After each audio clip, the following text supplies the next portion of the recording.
All right, we are currently live right now, so we're with everyone here on YouTube, and we have a special guest today. We have Kevin Samuels in the building. For a lot of our audience, some of you may not know who Kevin Samuels is, so Kevin, I figured I'd just give you a chance. Do you prefer me to just go by the first name? Is that fine? Yeah, that's fine. All right, Yeah. all right. So, yeah, if you could just give a brief introduction, because some of our audience is all over Europe and things like that, so they may not be aware. Okay. So for hello, welcome. How we doing? My name is Kevin Samuels. I'm a professional corporate and personal image consultant. My job is to make you look good, smell great, and be the best version of yourself each and every day. I make video content on YouTube. I started making video content on YouTube in the areas of men's fashion, in fashion, and equal parts of fragrance reviewing. But as time progressed, I decided to start making videos and content about the other parts of image, which people only think of image as the appearance. It's actually 4 parts: appearance, behavior, communication, digital footprint. I start making videos about the behavior, communication, and digital footprint of a person, which inevitably led to personal and professional outcomes and challenges. And that's kind of where I've gained most of my traction.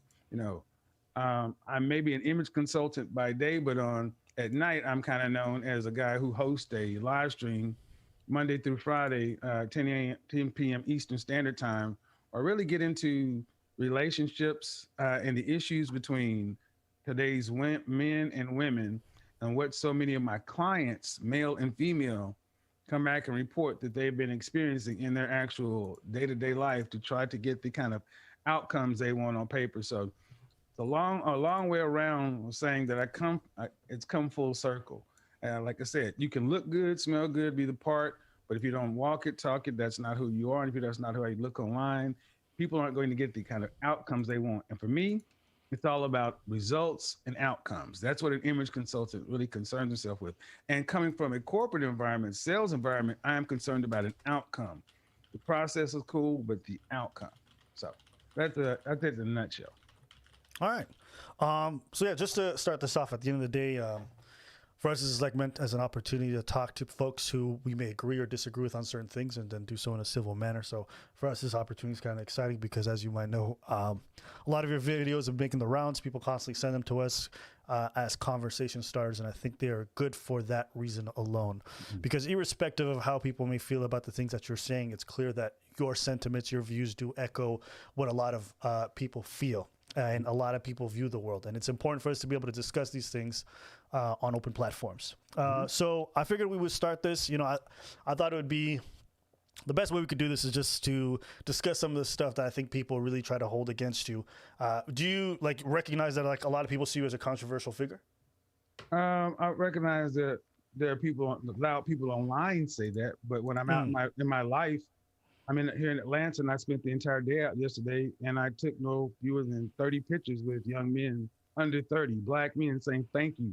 You're speaking for me." So I separate online very much. You guys did a video asking about our content creators responsible for their comment section. And now right. I echo the sentiments. No, I'm not. It's an open platform. Mm-hmm. If a video has 100,000 views and it has 8,000 comments. If you look, you see there's a pattern. There tend to be a very vocal minority of people who go around saying the same things and starting the same issues, but rarely do anyone talk about the substance, the actual information. It always goes into the personal, the ad hominem, which I don't deal with. That's fair.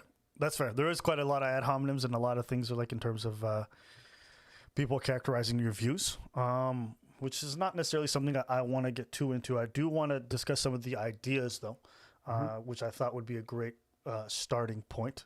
But like I said, when we said we were going to bring you on, a lot of people had a lot of things to say. Me personally, if I'm being very honest, I did quite a bit of research, decided to watch quite a few live streams. Hey, man, you got a lot of 2-hour videos.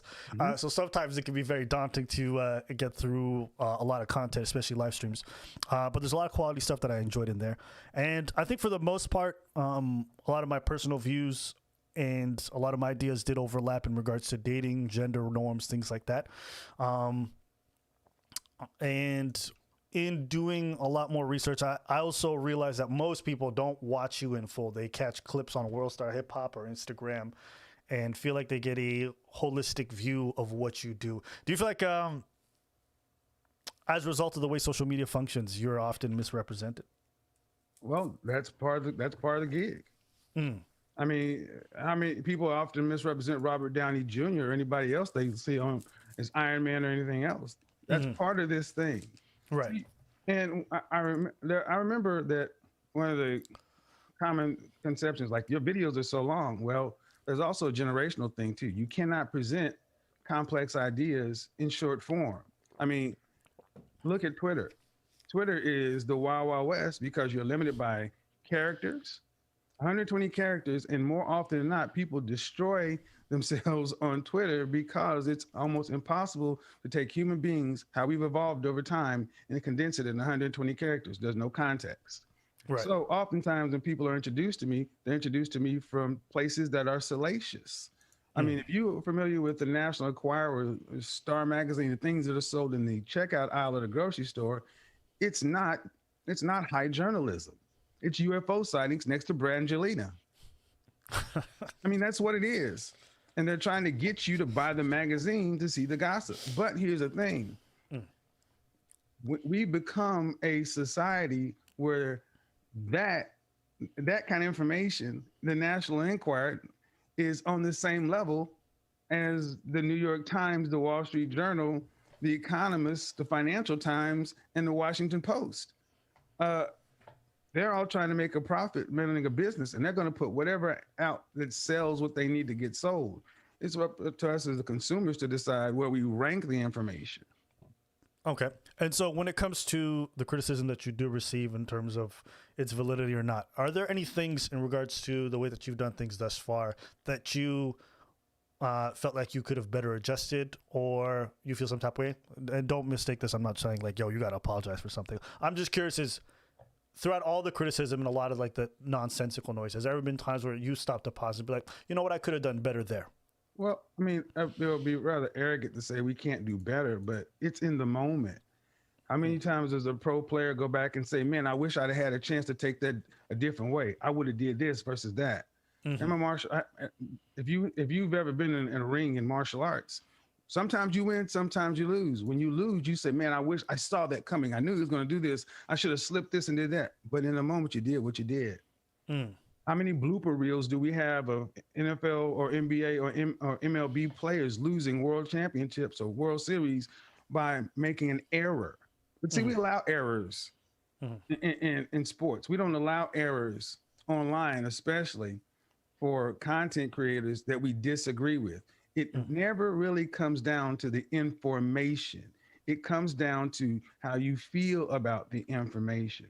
Case in point, in some of my most viral moments, I have on good authority that some of the very people I've spoken to in their quiet reflection have come back and said, you know what, I needed to hear that. You know, that's actually the tough part about watching it, because sometimes, you know, some folks will say like, how could you believe he said that? And I'll watch the video and I'm like, no, she's definitely being unreasonable. And I think at one point she's going to watch this back and recognize or not. No, maybe not. But I mean, like, objectively speaking, as a third party out. But if they don't, is that a reflection upon me? I mean, we all went to school. Our instructors did the best they could to teach us, but when we were at our levels, we couldn't hear. Did it make the information any less valid? But how many people say, I didn't like Miss McCann because she was a real witch in biology? Well, I love Miss McCann. She challenged me to become better. And that's what it comes down to. When I talk to people, people need to realize a few things. One, these are all voluntary, consensual conversations with adults who seek me out. So whether you like it or not, I'm not trolling anybody and bothering. I'm sitting in my area doing what I do, and someone says, I want your advice. And see, knowing what you do as well. It's not like you don't know what you do. And if you listen to my show, I have thousands and thousands and thousands of hours of shows. 3 years I talked to men before I even started talking to women. And what people focus on is the last bit. They don't look at the previous, and like the average at best video. That was 23 minutes. Yeah. But people focus on the final 7. And and the funny thing is, I've heard people say, I did research on this guy, such and so forth. You spend more time doing this so-called research on me than you do actually asking, let me watch the video from beginning to end. Because that's what I've saw more often than anything. When I put the full video up, there were actually content creators making retraction videos. Now, but let's be honest. It's the controversy. It's the what gets your goat that animated people to do something. And I will say this about that moment. It would be extremely arrogant of me to think it's about me. After that video reached a couple of 100,000 people on World Star, what that video did, I said when I was in Miami, this is not about Kevin Samuels. It's way past me. Oh, of course. Yeah, no, this is clearly in regards to the divide between men and women, some of the ideas that we have about each other, and it just was kind of reflected within that conversation. But I actually want to stop right on the topic that you said in regards to like people viewing it like you don't talk to men. And so I decided to do some digging. I actually found some clips. So if you don't mind, I'm actually going to play some clips of you talking to men and offering very similar advice. Is that fine? They're public. Oh yeah, no, don't worry. They're public. I mean, I leave it up. Okay, all right. So let me just pull that right up here. So I'm gonna just play this clip real quick. Are you living an interesting life? I mean, you're 34 working in the warehouse. What are you doing that's interesting? I mean, I like to work out. Okay. Red Bull, really? I mean, I like to show. You don't dabble in the Hold, just 1 second. I'm just gonna play the clip. I'll let you guys know when it's done. So, because everyone's watching. Are you living an interesting life? I mean, you're 34 working in the warehouse. What are you doing that's interesting? I mean, I like to work out. Okay. I mean, I like to go out, places and visit places and stuff. Okay. I don't. What are you doing that's interesting? See, I didn't have none of that when I was a kid, man. I didn't go to my proms and nothing like that. And at 34 years old, that's your responsibility to address. It's nobody's concern but your own. No one cares what you did not have. That's your problem. That's it. I didn't have a father. That's my problem. Everybody got something. How tall are you? I'm only 5'5". Just turned. What kind of shape are you in? I'm overweight. Working on it right now. Okay. You got 2 struggles already. You can't be short and fat. Yeah. 2 strikes. You got to pick a struggle. How much? About how much do you make a year? 40,000. And how old are you? Almost 40. So you're underemployed too. Yeah. All right, bro. So short. Don't have to worry about that. But your weight and your money fuck with your confidence. Oh. Why would the female of the species want to take your genes and put them into the next generation? Correct. Short, I mean, you're fat, underemployed, and unambitious. Should males like that in the animal world be able to mate? No. At 38 years old, is this where you thought you'd be in life? No. And what are you doing about it? Working out. No, you ain't working out. You're fat. That's true.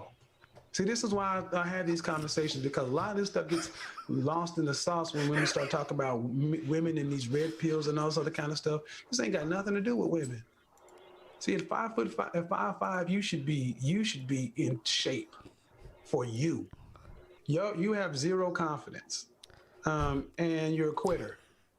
You're underperforming, and you lack ambition. You need to go enroll in martial arts or boxing somewhere and let somebody knock the shit out of you, because you don't know who you are. A man really begins to know who he is when he has to taste his own blood. I kind of disagree with some of the things you're saying. Okay. How old are you? 20. Okay. Why does your opinion matter? Everyone's opinion is valid. No, it doesn't. No, that doesn't. 20-year-old guy who's doesn't know shit. You got an opinion, but you have no lived experience. You're 20. I'm 50. Oh, sorry. I don't know. I just feel like you're going really hard on a lot of You feel like it. What would your father say? No, it's not that. It's just we're living in a society full of women who just truthfully just don't deserve half of the stuff that you're saying. Like, They don't deserve, really. Okay, tell me what happened the last time you had a relationship with a woman. it was terrible. Okay, when? Okay. How long ago was it? Well, know 4 what that years was. ago. 4 years okay. ago. You well, were 16. you do Yes. say that you How do long were you focus- in this Hold on, preach, relationship? preach. About a One year. second, one second. Yeah. So you were in there from 15 to 16. How old was she? Can't recall, but about the same age. Hold on. You hold on. That does not compute. Would it be fair to judge all of womankind by the thing that one 15-year-old girl did 5 years ago? No. Right. So when you start telling me how women aren't this and women aren't that, I'm telling you, you have not had enough experience with women to know anything. First world problems. Yeah, first world problems. All right, so I just finished it. It was a 6-minute clip of you talking to young men, and the reason why I played it was not to dunk on these young men or anything like that, but it's to show that you keep the exact same energy for people who say outlandish things on both sides, provided you have the opportunity. And I kind of just wanted to play those clips to show that. Sure, it was funny. I had a good laugh, even though I edited it and I've heard these before. They never stop being funny. But the advice is poignant, and when people say, "Oh, he hates black women," I'm like, well, I've heard him say the exact same things or the exact same types of advice to young men who were in need. So I guess I wanted to just play those clips to kind of showcase that. Okay. Now, if I were both of you gentlemen, are you comedians? Yes. Okay. Yeah. So it's funny that one clip about you're this tall, you weigh this much, da da da da. That got a lot of traction. But that video sat on my channel from January of last year, and it became, when people start kind of going through my catalog of videos, what they never said is you're toxic to black men. Mm-hmm. I just asked myself, of some of the criticism, the things that are leveled at men, if we just switch the genders, that would be okay. And the guy in that video actually booked the session with me. And when they went looking for him, he came on show saying, "No, thank you. That guy helped me out." See, men understand more readily than I find that men more readily understand than most women. When we are in some delusional spaces or we're not getting the outcome, because the world gives men more often a real world accounting of where you are. We get rejected. We get a real world litmus test, a real world temperature check. So while many men will take the advice, and I would tell you, the people who book sessions with me primarily want to hear the truth from what I see and about an outcome. And they're more often than not, they're thankful of it because the outcomes improve. So, like I said yesterday, walking around, every time I'm out in public, it's nothing but love from men and black women. Matter of fact, most black women come up to me and say something like this: I love what you do. I watch your show all the time. Can I have an autograph? Can I get your picture? I watch your videos sometimes with my friends, and while some of them may not like what you say, they have to agree, but one or two really dislike it. But you know what I normally tend to find? There's usually a man with this woman.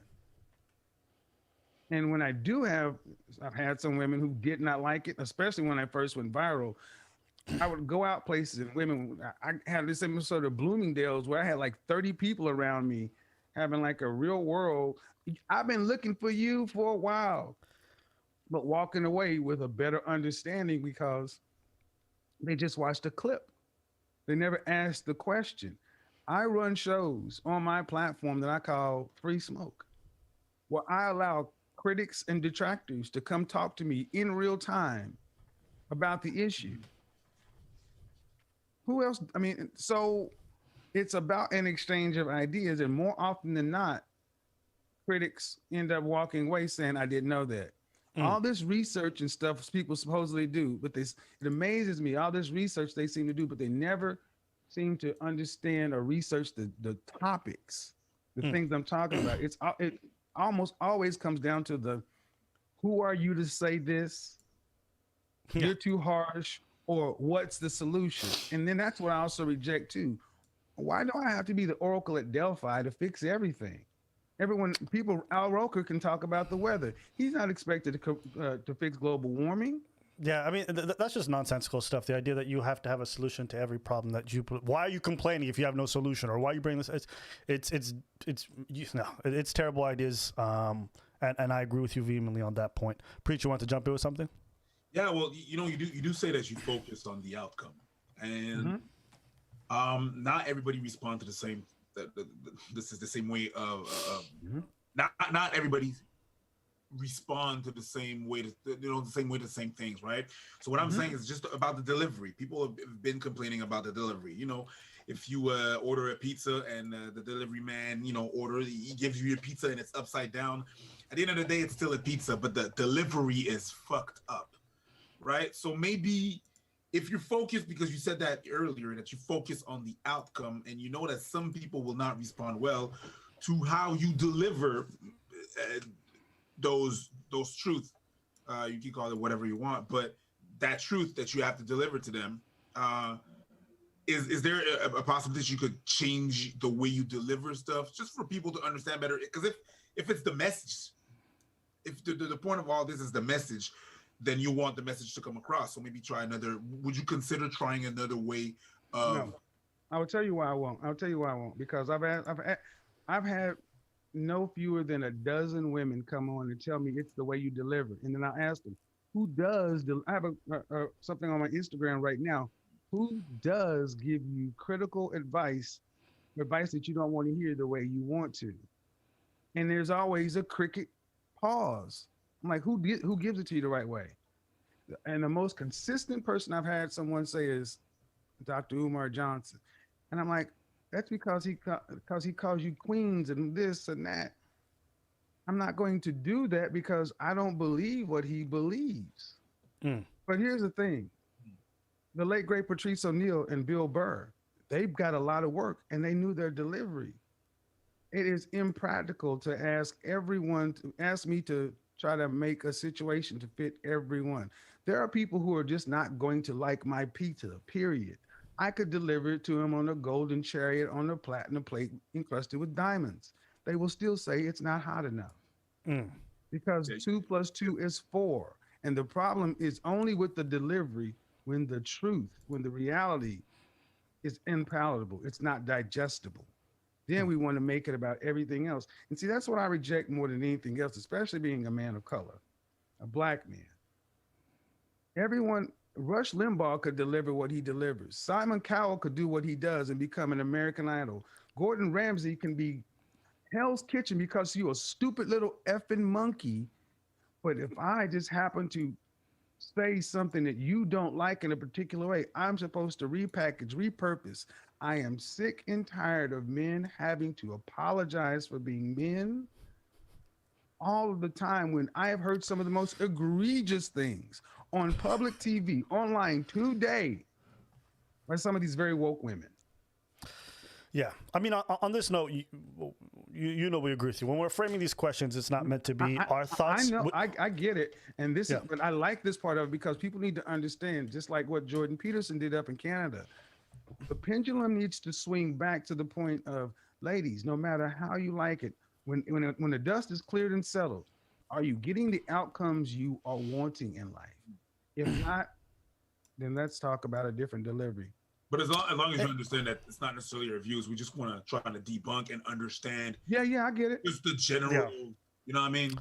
I mean, listen, I come from a military background, so you already know what time it is. All right. So when we talk about delivery, it's like, yeah, okay, maybe the way we talk in the Army is not for you, but guess what, bitch? Nobody asked you to sign up, right? And so there has to be some level of accountability on the people who choose to come on and be like, I can't believe it's delivery. Well, maybe it's just not for you. In the same token, when I watch The Real, that delivery is not for me. It vehemently makes me want to puke. Do I get on some platforms and say, yo, you shouldn't be able to talk that way? There's different strokes for different folks.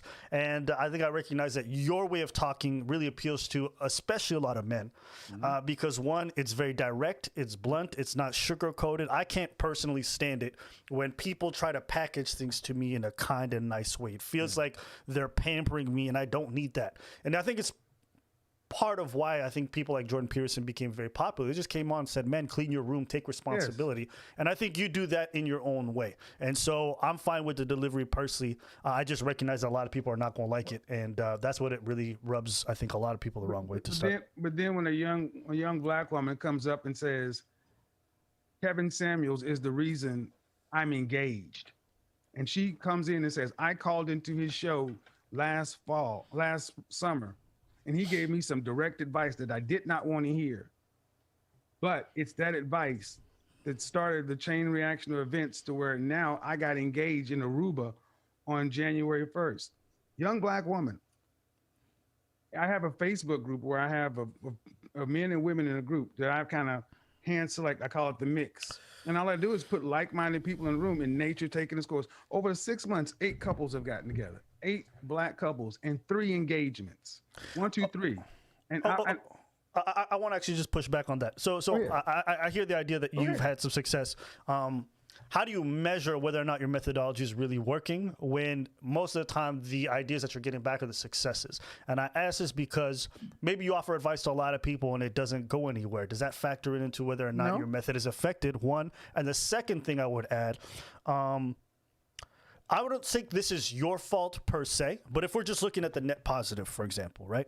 Mm-hmm. There have been folks who've come on your show, their choice, their own mistake, and as a result of it being broadcasted everywhere, maybe their self-esteem dropped, et cetera, et cetera. Does that factor into the equation of whether or not your methodology is effective? And then I raise that question. Well, no, because 2 things can be true at the same time. Okay. I mean, the fact of the matter is I don't purport myself to be a marriage consultant, a matchmaker. There are people out here selling books, courses, seminars, and where are their results? Where are people coming saying, I followed X, Y, I followed him or I followed her, and as a result of listening, they made those videos because they're saying this worked for me. And the stuff that you liked and it sugarcoated or whatever, where's your result? I don't get paid for the result. Matter of fact, I have not monetized any of this. I haven't sold a book, a t-shirt, a course, a seminar, or whatever. So I cannot be responsible for what an adult does with their self-esteem. That's yourself. The main thing I push more than anything else is therapy. What do you mean you push therapy? As in, like, you tell people to go to therapy? I say we need therapy, and especially in the black community, we need therapy. We left chattel slavery and went directly into trying to become a full citizens. We have issues that are in the West that are unique, but then we also have cultural issues. But I'm assuming I'm dealing with fully functional, autonomous human beings that can make a choice. Oh, that's quite the stretch. That's quite the assumption. Well, that's the assumption. Because I don't look. Also, if you talk to an alcoholic and addict, you don't get them. You have an intervention. They don't sit there and, hey, maybe you shouldn't slam so much junk. I mean, it's ridiculous because let's just flip this paradigm. Let's just flip this.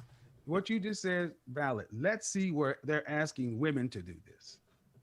Where they're asking women to moderate the tone. Well, what do you call men are trash and they're toxic and it is? What about when a man feels so bad that his masculinity is being questioned and every time he decides to try to stand up and face the world, that you're telling him he's a bad person? What about with these men who are committing suicide at a higher rates than anything else, homeless, higher rates of depression, imprisonment, all these things? We don't care about what happens with men. It's only when we start talking straight talk that to women, then all of a sudden it becomes, but then you have a woman who has the nerve to offer a curfew to men in the UK.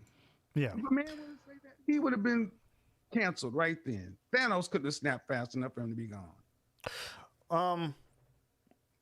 This is something I actually wanted to do early on, but I think we kind of moved past it just the way we started. But you sometimes use terminology that I think a lot of people don't understand. Things like the idea of a high-value man and hypergamy. Now, I understand hypergamy specifically. I feel like high-value man, if you could you define that for people? Because I think everyone wants to know how you use it and what it really means. Well, first of all, high-value man is not my term. High-value has been with us for a long time. I'm 52 years old, and the notion of I need a man to be making 6 figures or more came around 1985, 83 to 85, right before Newsweek made that cover called the Marriage Crunch. So basically, this 6-figure thing, it means making $100,000 or more annually. and adjusted for Dallas, Houston, Dallas dollars. So roughly around $10,000 a month. Because ask most women, and they want a man earning at least double what they make, or so. This mythological figure. I didn't make the six-figure number. Okay. But high value and hypergamy linked together in two ways. I've just put a framework around high value. And that money needs to be made for at least 5 years in a row. You can't just have a great year. You need to have some consistency. When you say high value, is that only along monetary lines, or is it on any other axis? Well, if I can, let me get to the yes. No. Okay. Well, you're asking two questions. High value first is you have to make a certain amount of money for a certain amount of time. Men who are already high value recognize you as a peer or possible peer. You're either already there or you have the potential. The most important thing about being high value is you have a network of high value men and other people. What you do needs to be LinkedIn level, meaning visibility, meaning people can't just sit back and have to assume what you do. LinkedIn level, meaning I'm the VP of Mergers and Acquisitions at Bank of America, not just I'm an entrepreneur. What does that mean? LinkedIn level, and most important, I think, useful to others in the group. There are no high value loners. If you're not useful to anybody else, what value do you have to most people? And what I did is I looked back across time and I said, what were the men who separated themselves from all other men? What are some of the things they had in common, irrespective of relationship?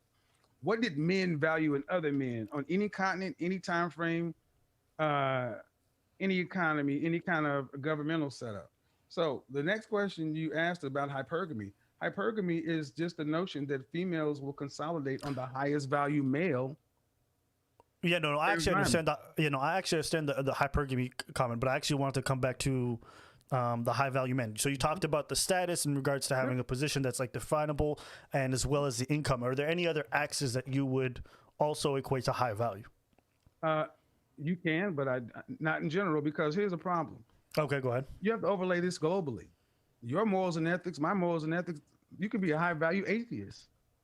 You can be a high value nihilist. But when we try to put in these moral things, those are modifiers that you're welcome to put on there. Mm-hmm. But you cannot say that because a person doesn't show your particular moral or religious or philosophical concerns, that their value to other men is diminished. See, people focus on the money part, but the money part is the most definable and the least important, because six figures is $100,000, $120,000 a year, roughly $10,000 a month or so. That can go up to billions, but there are plenty of people who make millions of billions who are not high value. They make a lot of money. I do not classify automatically people in entertainment, athletics, and music is high value. I think you need to be at least 30 years old to be high value, because it's almost impossible to make the kind of income I'm talking about from your own competency for a consistent period of time and be under 30. I don't know many people who come directly out of high school and by 25 they're making $100,000 a year. It takes some time. I gotta do something real quick. Can I take a pause real quick and we come right back? Yeah, you can take a pause and then we'll just carry on with the stream for a moment here. Yeah. Okay. Yeah. So in regards, sorry, go ahead, preach. The thing about that is that, and what I feel like people fail to understand, and that's what I wanted to before he takes a pause, that I wanted to say, is that I feel like it's not necessarily, people think that it's something that he put out there, right? But from what I understand, it's really is reflection of what the world is.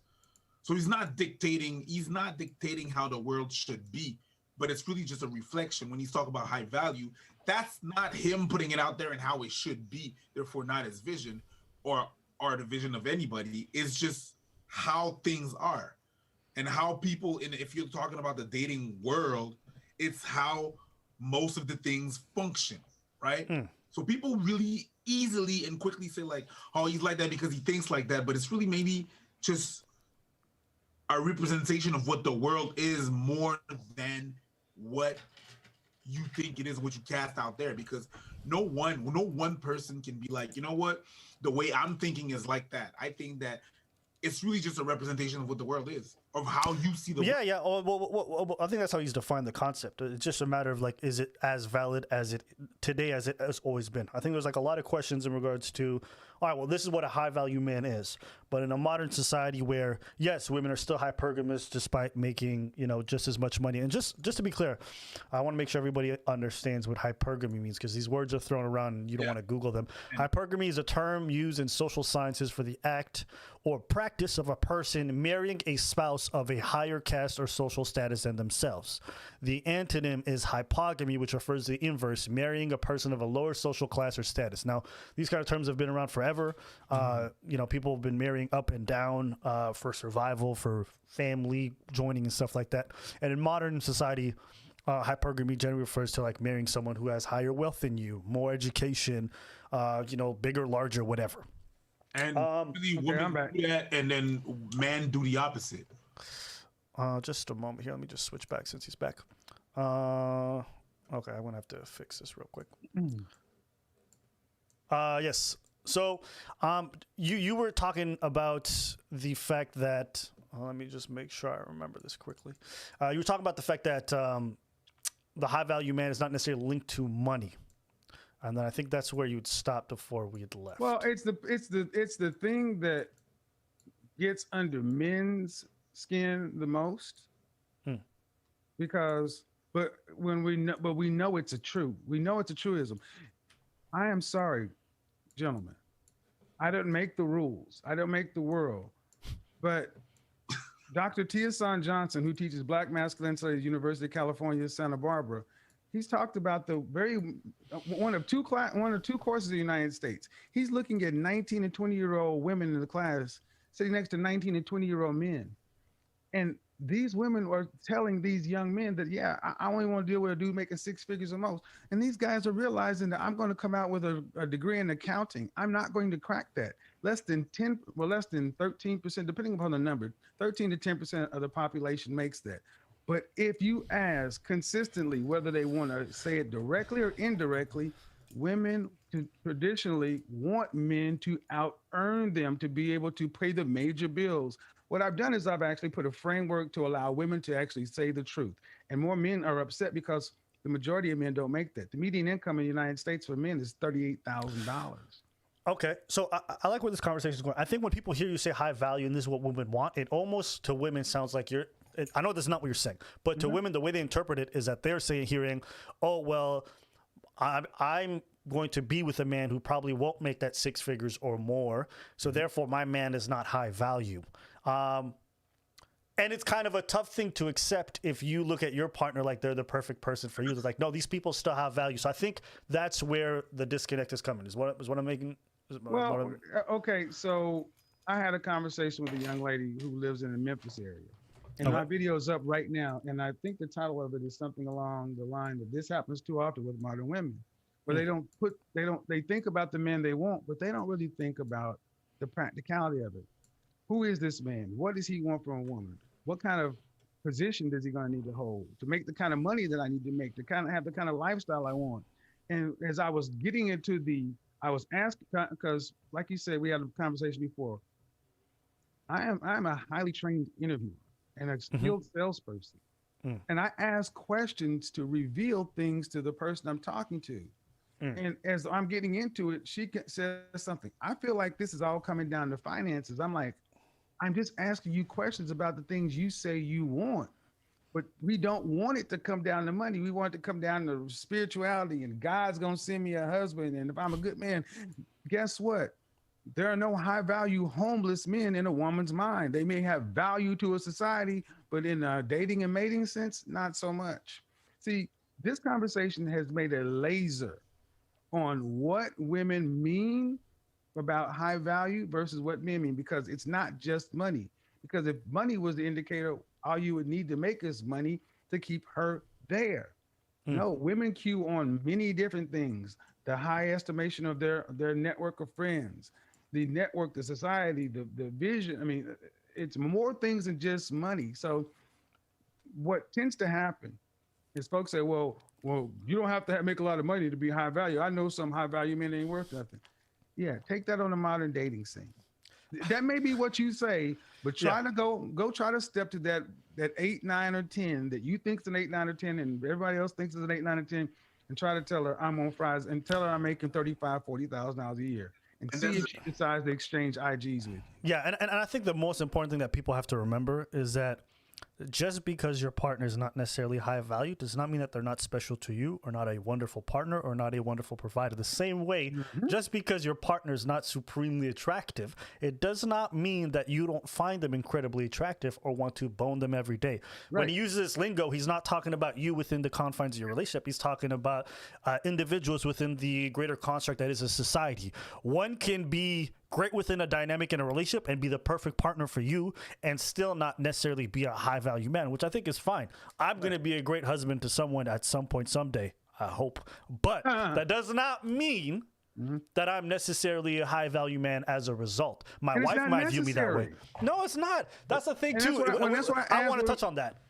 That's what I ask women more often than anything else. Like the average events video. I said, what is wrong with an average man? That's the question I ask more often than anything. Yeah. I had a young lady coming out of college. I'm like, why can't you just marry the local plumber? And she said, and instinctively, she said, no, this one was getting a political science degree. She instinctively said no, because what she associated plumber with. Plumbers make some great money. Right. But the reality is my show has asked women to say what they want. And there's too much even anecdotal information to just think this is a coincidence. But I think that's where the problem is, and that's where the disconnect is for the people that your detractors, is that whenever you talk about one thing, they link it to something else. When you talk about high value, you speak that to me, and I think that's very important because people are really not. They are basing themselves when they have conversation on what they think a word means and not what we're actually talking about. So basically, we could agree on a lot of things, but if you don't have the same, the right definition of the words, and the words are very important, you're going to be talking about some other things. So when you're talking about high value, but they think about high morals. I think it's more than that, though, Preach. You know what it is? Because this is a concept that he's discussing on a macro scale, meaning he's talking about society at large. But when people think about dating and their relationship, they think about it on a micro scale. They think about their interpersonal experiences. Yeah. So when he says this is what it is for men, they're looking at like, well, my last boyfriend wasn't like that. But it's not about that, if that makes sense.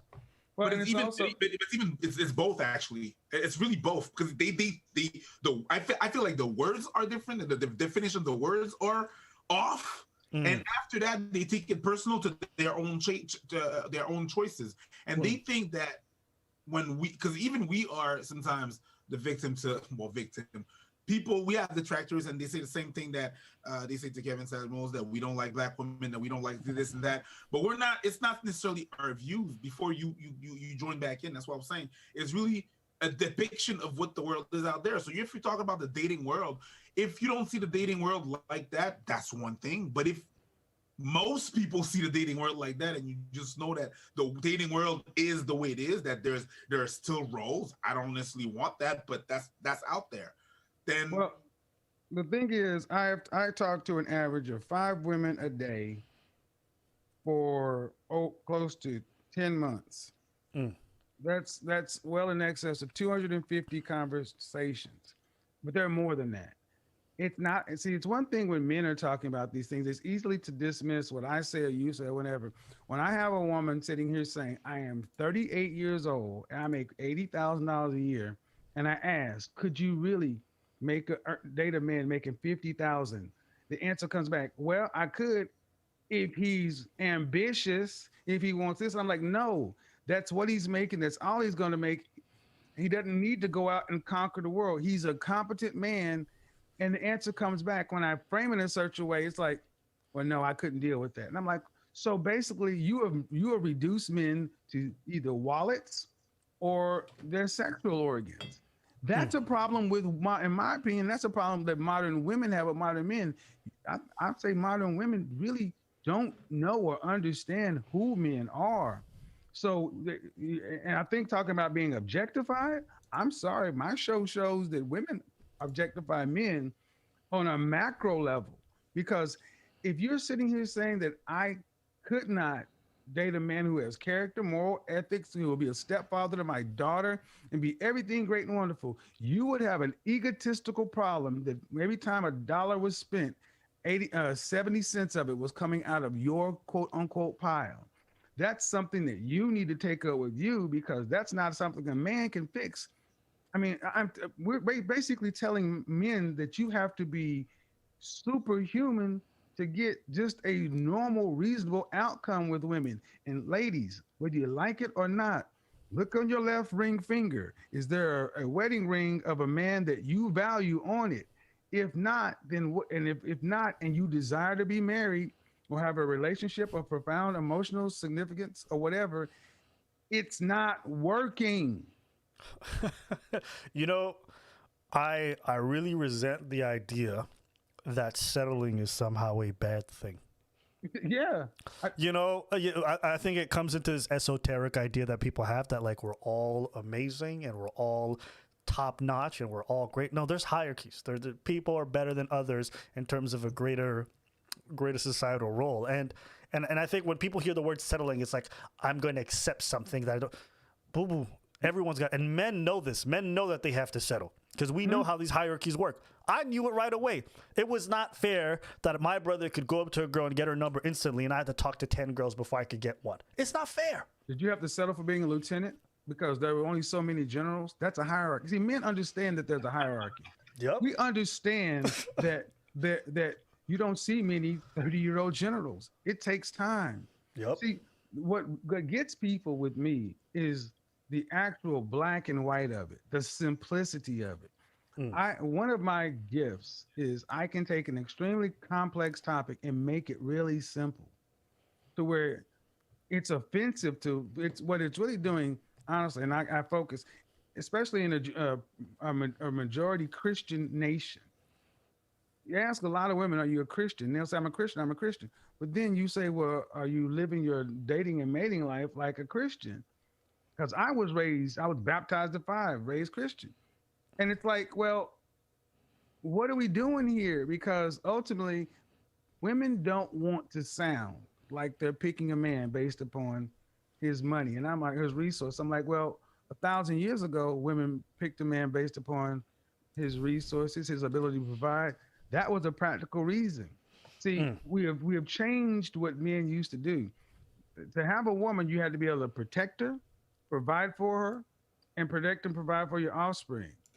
There was no dollar bills. You didn't have a stash of gold in your cabin or your hut or whatever. Now, what men do has been monetized and done by society to where we have really, really narrowed down men to where if he can't do this, I can do bad all by myself. I'd rather be alone. So who's being more shallow, ladies? Is it me because I say men want women who are fit, feminine, and fabulous? Men want cooperative, submissive. That's what the men say they want. Men want women who are feminine, beautiful, inspirational, FBI. Women want men who are confident, intelligent, assertive, CIA. Is it me being shallow, or is it that more often than not, women are coming back, they say, if he's not this, I can do bad all by myself. I'd rather have nothing than to run it back, than to settle. Well, think about what you're telling everybody, Preach. But you're telling 70 to 80% of men, you're just something to be settled for. I reject that.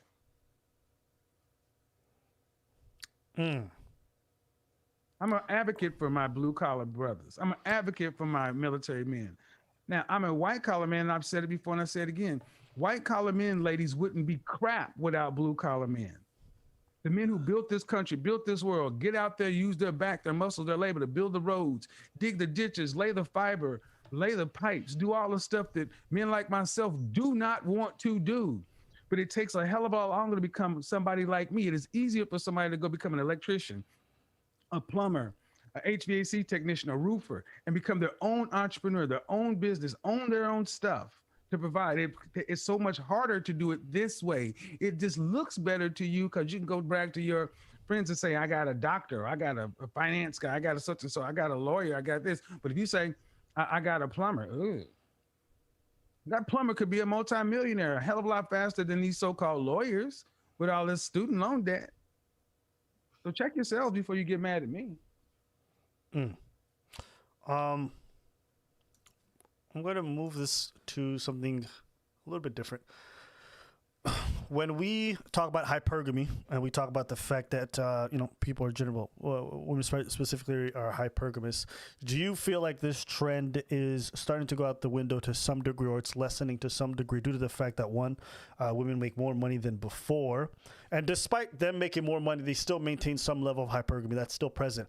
But do you feel like as women continue to succeed in the workforce and that continues, and men, as the trend looks right now, are starting to fall behind more and more, do you feel like eventually women are either going to have to accept the fact that they're going to have to drop the hypergamy, or do you feel like society is going to have to shift? No. The short answer is evolutionary biology is what it is. We've evolved to be this way. What's happening is the Petro principle is going into overdrive. Consolidating on women are hypergamous by evolutionary design. And I don't want to belabor that point, but the research is there. So what it means is the top 20% of men is going to need to be the top 10%. The top 10 is the top 5. The top 5 is the top 1. And I ask ladies all the time, all right, ladies, what kind of man do you want? What does he want from a woman? And if the kind and caliber of man you want, by definition, are statistically and not rare, 20%, 10%, 5%, 1%, are you prepared to share? As women did back in the day with Kublai Khan, Genghis Khan, kings, nobility, and royalty of old. Ladies, like it or not, 1,000 years ago, women shared high-value men. They would rather be the duke's mistress than to be the butcher's or the cobbler's for a wife. I don't make human beings. This is how we come. But I'm going to push back. So apparently the share of American women earning more than their husbands or cohabiting partners has increased steadily over the last years, hitting 28% as of 2017. So there's been a steady increase of relationships where women are with men who are not earning as much as them, and that is continuing upward. Now, this data, I'm trying to finish, the data doesn't include generational breakdown, which means for younger groups, it probably is higher. What do you say to that trend that seems to be developing? Go ahead. Oh, okay. So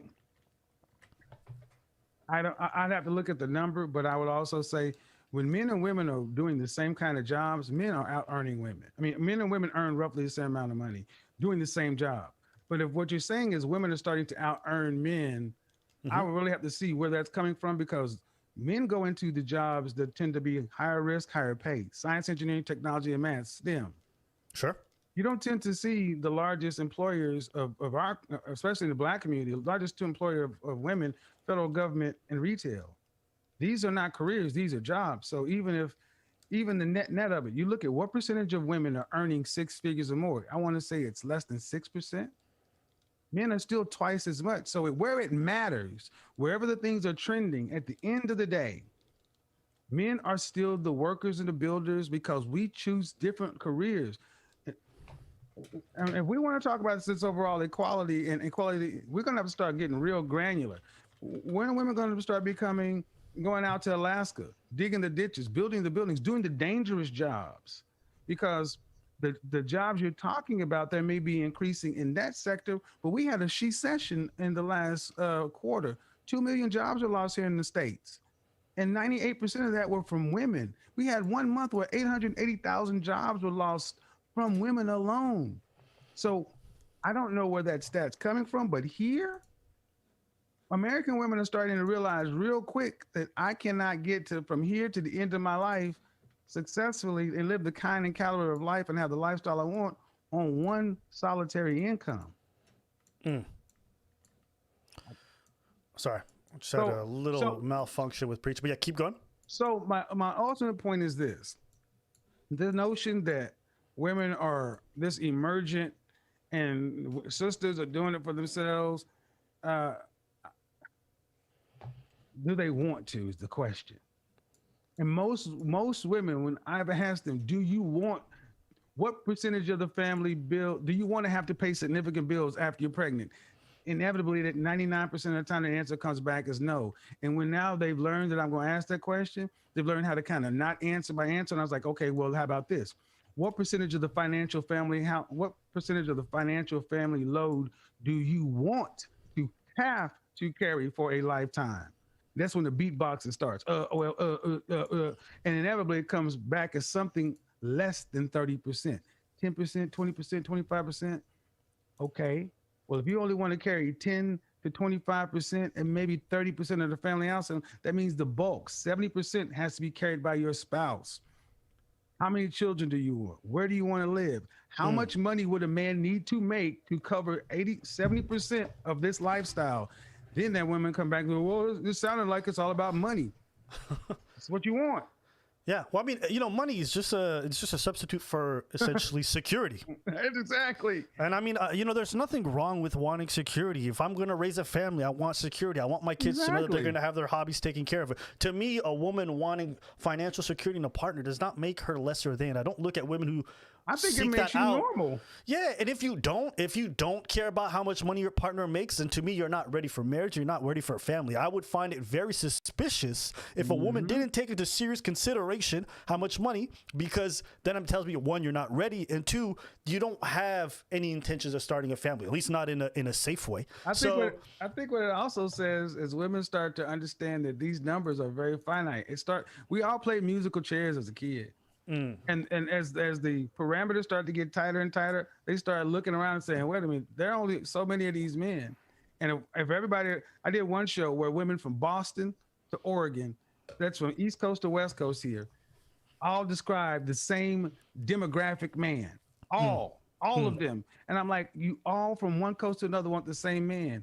Only one of you can get him. So that means the other 4 of you can't. Or if you want him, are you willing to share? And so what it ultimately comes down to says, ladies, if you really want this kind of man, what are you prepared to do? Are you prepared to that was spicy. compete? Are you prepared to compete for this guy? And that was spicy. And that's what it comes down to. A lot of women, especially in the West, haven't been told. They've been told that they're the prize, and the man is supposed to go out and become Superman, and then lay the world down at their feet like Lois Lane. You don't believe in happy wife, happy life? I believe that's a formula for disaster. And I said this on my show. Name me a society who have placed the needs and wants of the women ahead of the men that has been productive, competitive, and successful. And no woman has been. You can't. See, we have to. But I want to just push back on that notion that you just said. I agree with you that there aren't societies like that, but we also have to admit that we are in a completely different time than we've ever been. Yes. It is no longer a society where women have to constantly worry about their physical safety like it used to be before. Where getting pregnant out of wedlock was a death sentence. Today, you can still strive and still be successful in a personal life, whereas if you take it 150 years, well, if you get pregnant out of wedlock, that could be the end of your life, right? So you say that physical safety. What are you referring to, though? Talking about well, I mean, look. I'm not saying people don't get attacked today, but it's nothing like it used to be. If we're being very candid, the crime rate, even compared to 40 years ago, is completely different than it is today. And if you go back 100, 150 years, the mortality rate, thanks to medicine, all these things, I agree. We don't have to worry. So when we're saying like what societies, I'm like, well, societies that were before us lived a completely different existence. Where we are now is unparalleled. Women being in the workforce means that we cannot compare how we're living today to how things used to be, as an example. What we can do is like, and that safety thing, I would say, as somebody who was alive 40 years ago, women were far safer back then because we had neighborhoods. You could leave. I'm sorry, where I came from, people slept with their door open. Women were far safer back 50 years ago. That's why when in this country, when they go make America great again, typically, whether people want to admit it or not, they go back to the 50s. And that's where the height of Jim Crow segregation, everything else, all this racial inequality. But what we did have was something else. See, what we don't want to have is we want a society where men and women are equals. And far too many people want equal outcomes, no hierarchy. But then at the end of the day, men are still expected to do traditional roles, the building and administering society. But don't tell me what to do. No. Yeah. On the idea of it being safer maybe 40, 50 years ago, I agree that maybe within a neighborhood you might feel that way because of certain factors, but there's, like, statistically speaking, crime was crazy, as Right. little as 25 years ago. Today, 25 years ago was the height of the crack epidemic too. So, I mean, we have to be careful. See, why I'm careful about that kind of stuff is because oftentimes my detractors will come back and say, well, wait, you want to go back in the day when women were slaves and they could be beaten and they could be this and that. I'm like, I call that the color purpling of America. You can go back and research the color purple and the impact it was predicted to possibly have on the Black community. We're still suffering from what Alex Walker wrote there. And that did not happen. Mister did not exist on every block. More often than not, you had a different world. And I was alive during this time. I'm like, these worlds that have been mythologized were not true. okay, do you, so this is my question to you. Do you believe that your perception of this is based in reality, or do you believe because you lived in a time where social media wasn't present, where crime from everywhere wasn't always being sent directly to your door, that I believe that we have to be careful what we call crime. Because we've mentioned infant mortality, birth, and then we talk about violence against women. We have to be very clear, because I understand one thing more than anything else. This has been. How do you talk about something where there's no data for it? And you have to go from people's recollection and anecdotal experience. Well, I don't know anybody who's above 45 who will tell you that the world is safer today from a property standpoint, from a personal standpoint, than it is today. We gotta lock. Sorry. Just repeat. Safer today compared to what? To when? Then back in the 60s and 50s. You gotta lock everything today. I mean, locks on doors used to be a chain, and people didn't do that. People literally slept with their front doors open. Scream. Right. But my question to that is, it's not because people are taking these safety precautions that things are necessarily more dangerous. What I'm trying to say is, because of the world that we live in, because we assimilate constant information from everywhere, it clouds our perception of what the situation really is. So, for example, you have people today being like, this is one of the most dangerous times in history. I'm like, sorry, you go back 15, 20, 30 years ago, the crime levels are not comparable. They're not even close to comparable. So that's why I question whether or not, like, I get what you're saying in regards to people felt like they could open their doors, but that's not necessarily an indication of whether or not the times were safe. Hold on, but 15 or 20 years ago was 15. That was still 2000s. Oh yeah, and it was very but dangerous. I'm talking about the world prior to 1985, which is where a lot of young guys don't get, because the world prior to crack was a different world. There were no gangs like we have now. This didn't exist, this virulent drug trade. This is where you got the Scarfaces, the movie The Scarface, the cocaine cowboys, all that stuff. That did not exist. So what came along with the drug trade after the breaking of the industrial base of America, the deunionizing of the Midwest, when all the jobs were shipped out of seas, when the factories, the GMs, the Fords, everything else left suburbia, that made it to where you could have a high school diploma and still provide for a family of four, left. We decimated the middle class. Look at what Reaganomics did to this country right after the 70s in stagflation. Wages have been flat. There's an economic reason why crime has been what it is. And then the illicit drug trade came in to make an economy in these depressed areas. And with the drugs came crime. But if the drugs weren't there, or if you legalize the drug trade, take away the incentive for the turf wars and everything else, people are still people. So that's why I'm careful about these stats, because they will get used and misinterpreted to demonize one time over another. Yeah, from 85 to 2000, from 85 to the mid 90s, we had from the 80s to the mid 90s, we had crack, and then after that, we jumped right into a little epidemic of heroin, and then we got into the carjackings and all that other stuff, and it was even typified in the movies. We go from NWA to the Ghetto Boys, the 2 Live Crew, to all that stuff. Then we get into the movies, Colors and Menace to Society, and what was the last one? Belly. Where are all these movies now? Where are all these movies about these urban crime dramas where people are getting carjacked? They don't exist because people don't live like that anymore. You gotta be real careful with that one, in my opinion. So you feel like, okay, all right. Well, you know what? Listen, I think honestly, going into the whole crime thing was not something I wanted to Right. jump in. We can, but I mean, then I'm just saying that. I'm just saying. I get we what you're can saying. have an exchange of this, but I just know how people will take a soundbite and say, "Yeah, see, we are safer. It was more dangerous back then." I'm like, well, I can understand from a statistical standpoint, but I'm talking about when did human beings ever work together? And it's when men and we were safer. How about that? I think we can both agree on this. We were safer when we had nuclear families and neighborhoods. Again, I would agree that generally within a community standpoint, you could feel that way because you had a sense of, right? But when I look at what safety means, for me, it's not a matter of like what people feel. For me, it's like, what do the numbers reflect? I can understand your perspective, you having lived through it and like what you may have seen. But when I'm looking at FBI stats and what they felt like was the worst time for crime and things like that, that's what I consider a time of safety or not. If crime is not at an all-time high, or if it's not extremely prevalent, then for me, that's by definition a safer time. But you also got to understand, these FBI stats, they're coming from heavily populated areas. You live in where, Toronto? No. I live in Montreal at the moment. It's still a heavy populated area, but yeah. Right, but most of the United States is not that. Right. So, due respect, what happens in New York versus what happens in Oklahoma City are two different things. Okay. And when you have neighborhoods where there's a husband and a father, a husband and wife, there's typically going to be somebody at home to watch the property.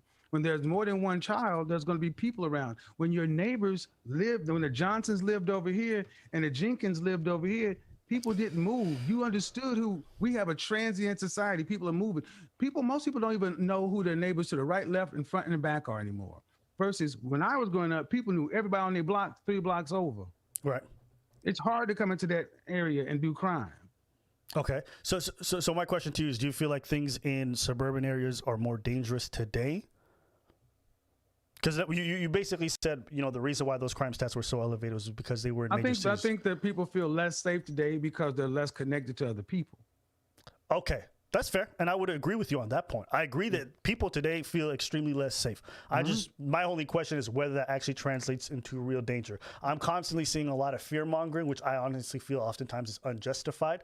It's kind of like when a natural disaster happens and everyone's like, it's the end of the world. Well, you know what? The earthquake happened in Taipei.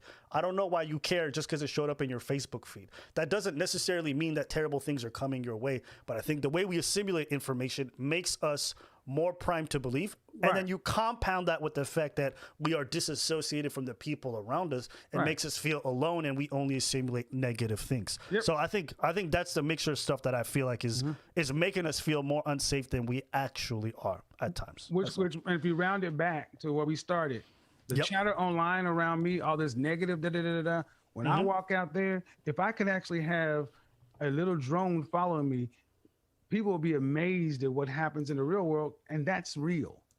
What happens online, people can say lots of things, but in the world, how can I walk out in Atlanta and with all the hate I'm supposed to have, and I should be walking around with security versus, hey man, let me buy you a drink, let me buy you some coffee. Man, you know what? You just gave me an idea. I think I'm gonna hire me a cameraman, have him follow me. Just to show you how good it is. Yeah. Because granted, when we are alone, when we're not attached to anybody, and especially when the thing happened, we're all attached to these things, and we're watching. We don't get outside. So when I had my men in training seminars before coronavirus, the first thing I would tell guys who came in from around the country, learning how to be the best version of themselves, of like, gentlemen, the first thing I would say is life happens outside. Number 2, life is about people. See, that's what we really haven't got down to. Men and women are just human beings, people, and we have forgotten how to relate. We have forgotten the value we actually have from one another, the practical value. It's come down to things that are just wants and desires because we've eliminated the quote unquote need. What happened to Preach had to drop out over something, and he couldn't announce it because I think you were in the middle of talking, so he just wanted to slip out quietly. So we made the adjustment. I got to hold. Give me 30 seconds. I'll be right back. Yeah, not an issue. while we wait for Kevin to come back, we're going to be transitioning to other topics. And, you know, for everyone's watching at home, understand when I challenge him on ideas, it's not because I necessarily disagree. I just think the only way to have robust discussions is to have people who question what may be faults in your ideas. So when you guys are watching, you'll be like, oh my God, Abba hates the man, or Abba's just saying things. Sometimes you got to go deeper into the topic, and it actually makes the other person be able to expand and to showcase their ideas in more flavorful ways. That's how you have really good discussions. Anybody can sit here and be a giant yes man, and that's boring. That's boring. The way you expand on ideas, the way you make people better and you make yourself better is by challenging what they're saying. Ask them, yo, what would you do in this circumstance? Okay, based off these statistics, how do you feel? Because if we're just here to agree because the person across from you is respected, then what you end up creating is dogma. And people walk around thinking they shit never stinks because nobody ever tells them that it might, right? So that's how we hold each other accountable. I got more stuff I want to challenge Kevin on because I think in doing so, not only does it give you guys an opportunity to see these ideas challenged, but it also helps me and it helps everybody else to see these ideas. Away. What was that? Challenge away. Yeah, and it helps everyone to just see how strong these ideas actually are. So that's the only way we have good discussions. You know, if it's not me, it's going to be some random person who can't articulate their point, and then nothing ever gets done, right? So that's why we do these things. Well, I think they're important. I mean, they're important because, you know, look, if you're going to put an idea out front, you need to be able to stand on it and let people know why you believe what you believe. And more often than not, people can disagree on the idea. Good people can disagree, but it's all about the why. I think I recall. Didn't you say you grew up Muslim? Yes, no. I grew up in a Muslim family, and I grew up in Ethiopia for a large section of my life. Yes. So I would say that the word patriarchy, masculinity, have become so negatively marketed to where I don't think people understand how we have diminished our society. As if when you had a mom and dad in the house and men in the neighborhood, that it was a dangerous place. No, your daughter could play in the front yard without worrying about somebody abducting them. The world I can't lived in, children, we got on our bike. We had to be out of the house by 10 a.m. You had to be out. I'm still 30, so I did experience that. So but I mean, but because you know why? Because mom and them, she was cleaning the house, put the OJs on, smoking their cigarettes. Yep. You got to watch your Looney Tunes, eat your cereal, and you had to get out on the bike. So what do? I got with you and Preach, and we rode the neighborhood. We took the dogs out. We went to the clubhouse. We went climb trees. We did all this stuff, and we had to be home. Before the porch light, for the street light came on. Kids weren't getting abducted. People were safe. And the thing is, because we had something. We actually had people who cared about one another. Knocking on your neighbor's door to say, hey, Albert, man, I'm out of sugar, man. You got some sugar? We'd be like, who are you? You know me. I'm your neighbor.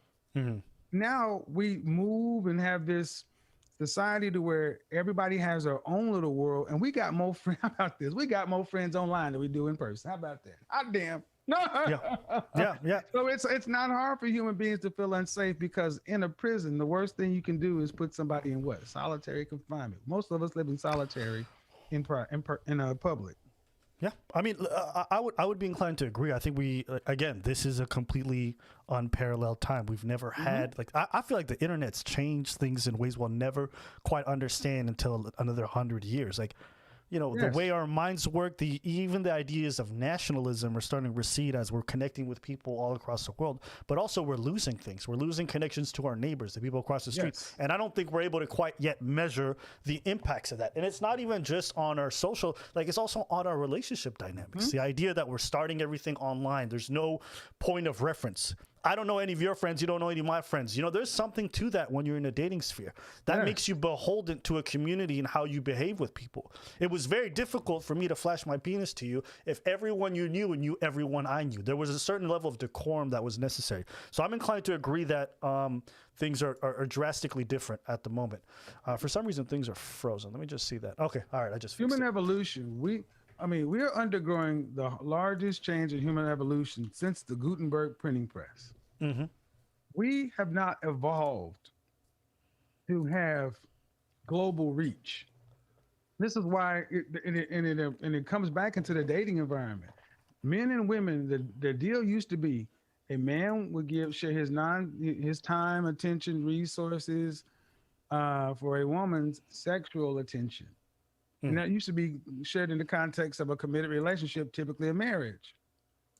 And they would get those things from one another. Mm-hmm. But when you have a world where all women can just be online and get attention from men everywhere, Yep. it has an impact upon the evolutionary. Our brains have developed the way we have. So what does that do?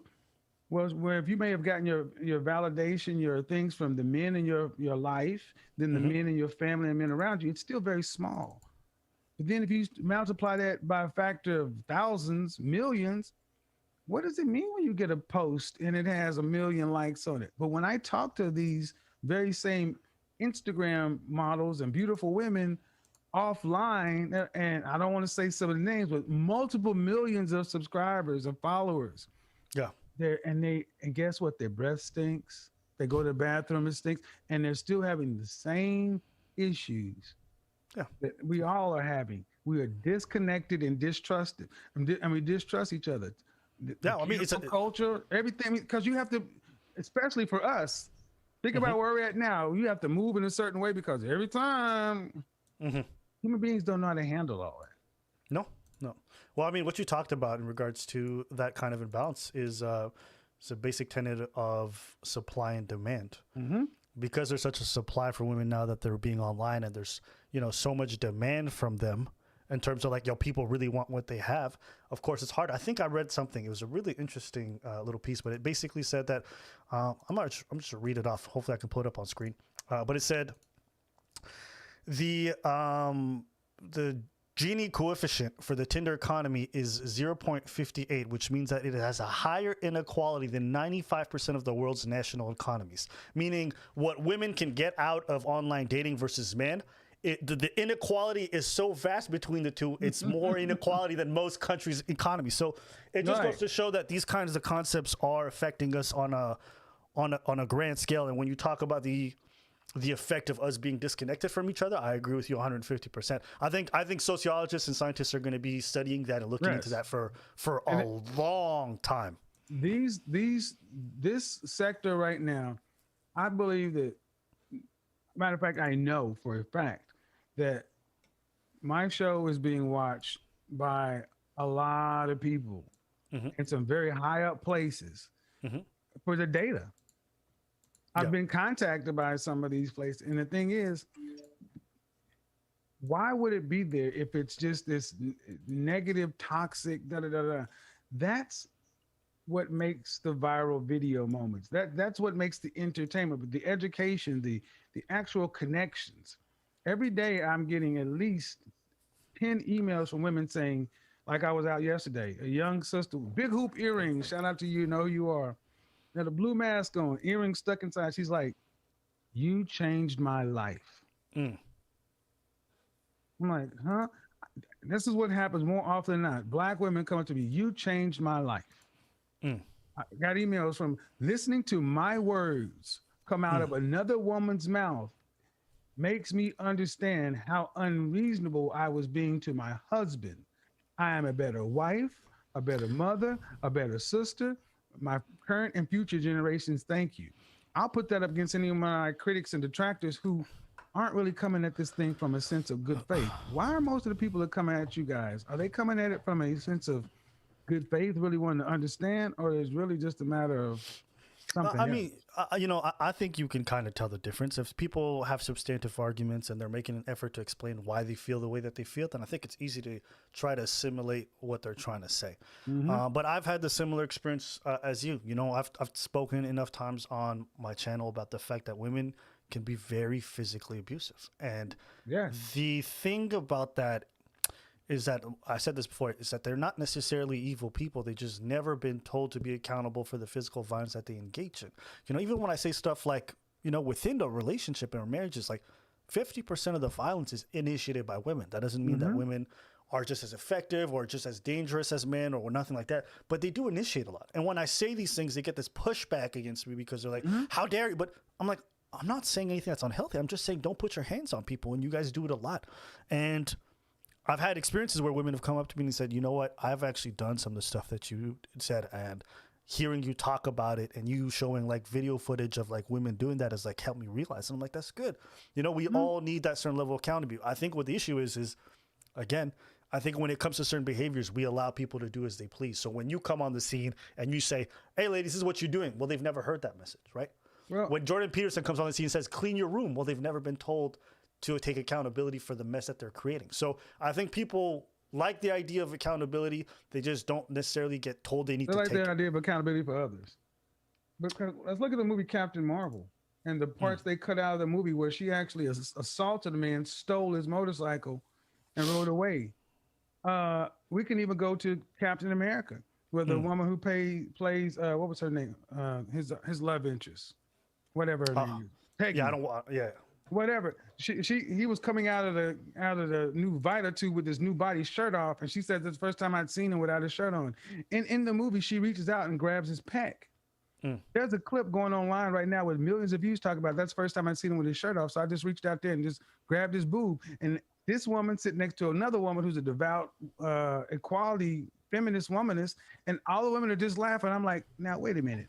If a man had just reached out and grabbed a woman's boob, see, we accept one-way aggression from women, but you're not supposed to even speak your mind as a man to where your words, your thoughts are now aggressive, to where we're policing tone and everything else. I'm like, okay, well, how do we expect to have a society where men and women get along when only one person is allowed to be fully human? When I will say something I'm going to use tomorrow. Women's past is used to mythologize them. If a woman had a troubled past or had to overcome things, that's part of her origin story. But far too often, a man's past is used to demonize him. And then if you're a man of color, it's used to villainize you. I want it to be humanizing. So where we can all realize that we all have something to offer one another. Men have something to offer this world. Women have something to offer this world. They're different things. They rank differently, but they're important. And that's how we can get back to the whole notion of relationship, where women can start holding men in a value of esteem outside of their ability to produce resources and good things in the bedroom. What else? And vice versa, because I think that's the biggest breakdown between all of us. We know how to come together on a swipe right, hook up accountable. We don't know how to interact with each other outside the bedroom. That's why so many people tend to cycle through this modern dating economy, because there's a lot of acquisition. There's no keeping. You say that marriage is oftentimes the goal. Why is that? Very narrowly. I want to transition. When we start talking about high value men, not for everybody, okay? Marriage is oftentimes a goal for women who call into my show. And women tend to want to marry a man who is in this high value category. That's just a statement of fact. That's what most women tend to want. They want a committed relationship with one man who can provide for them, their offspring, and their children. Why they want it, that's a different story. Now, today, marriage for the average guy is an extremely risky proposition, because with the advent of no-fault divorce and the family court system written for a 1940s, 50s world in a 2020 environment, you don't often find men who walk away from a divorce in a better financial position. Oftentimes they're in worse, probably destroyed. So that's if neither has children. If you complicate that further by a woman coming to the possible marriage with another man's child, it further complicates that. I think women need to understand what they're asking for the rank and file man. Now, unfortunately, I had to make a decision. As an image consultant and everything I do, I don't speak for the average guy will never need to hire an image consultant or what I do. So while I can understand what they're going through, my target audience is men in the top who want to be in the top 20%, top 10% of men. And the women who want to be in the top 20 or top 30% of women. And for those people, marriage is often a goal because after with a divorce rate in this country of better than 51, 52%, when you surpass a net income, a gross income of what, $200,000, $275,000, that number drops to 20%. Couples with more resources tend to have lower divorce rates and find reasons to stay together differently than their counterparts. So what would you say for folks who are not within that tax bracket? I understand that your services are probably geared more towards people on the higher level income, but for the people who, are hovering around 50,000 or, not necessarily in that high end, what would you say, should marriage still be a goal in that regards? Well, again, for men or for women, those are different things. Sure, go through both. For men, I mean, I don't make directly no. Because I don't make the current environment. Okay. If I can have women from any race look and say, I want a man who's earning twice what I'm making, 3 times or more. How do I look at a man who's making $50,000 a year and tell him you're going to be able to have an effective male frame in a masculine position in a relationship when most women say they want a man who's earning twice as much as you?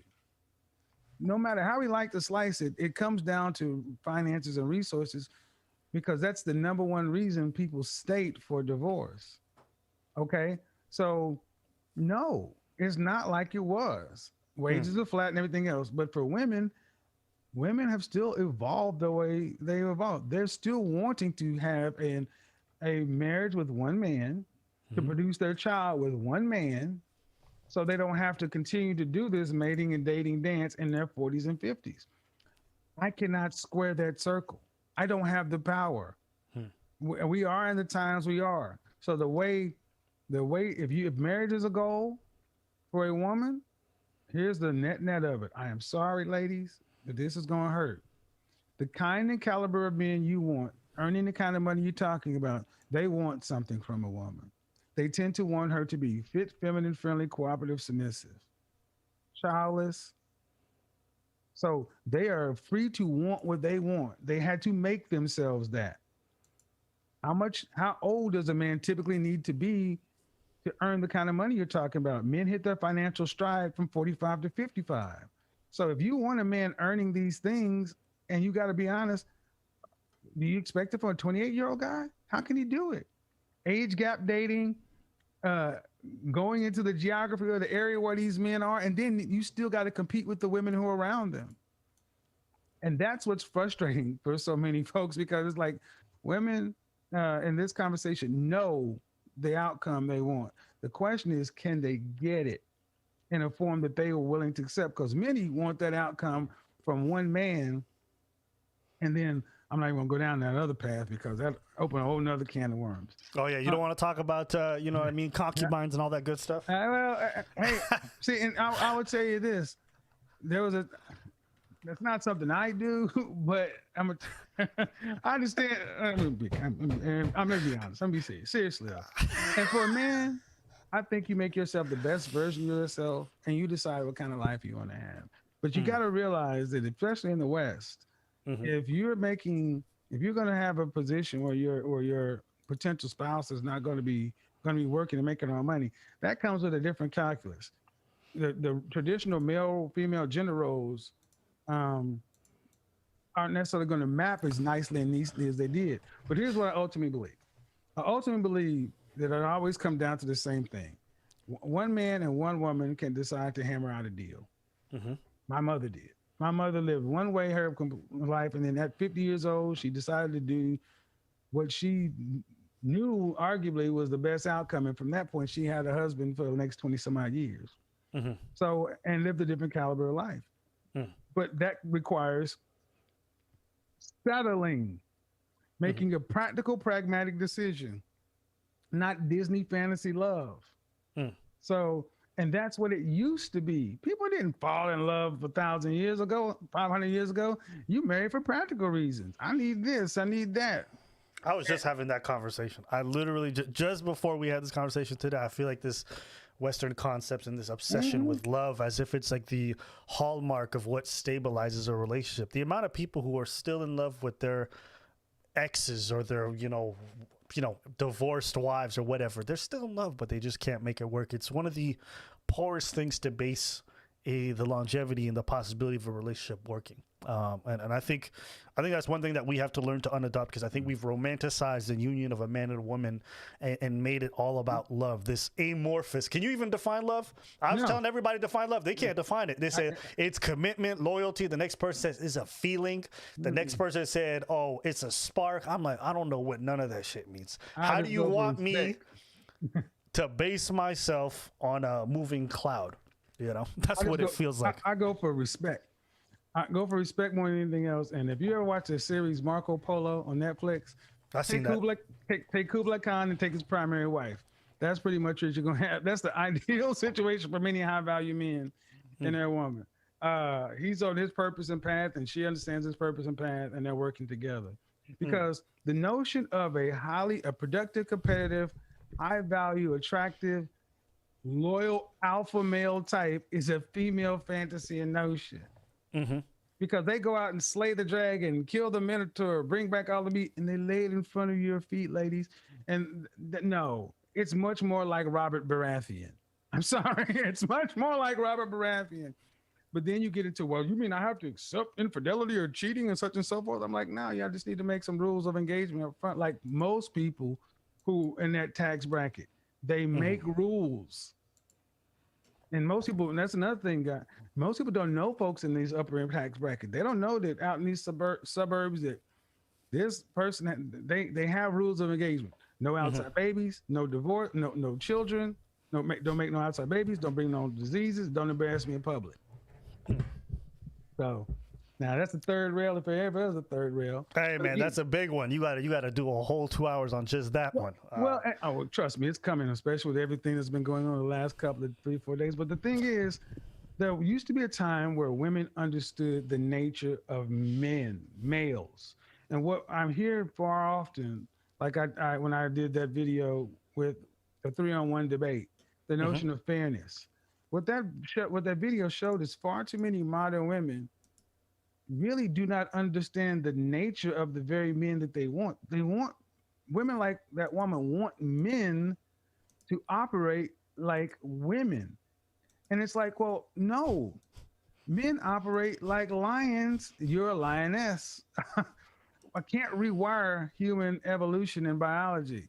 So this is where we come back in this whole moralistic play, trying to overlap, this moral or that moral. And I will say this, being raised in the Bible Belt, trying to legislate morality is a fantasy.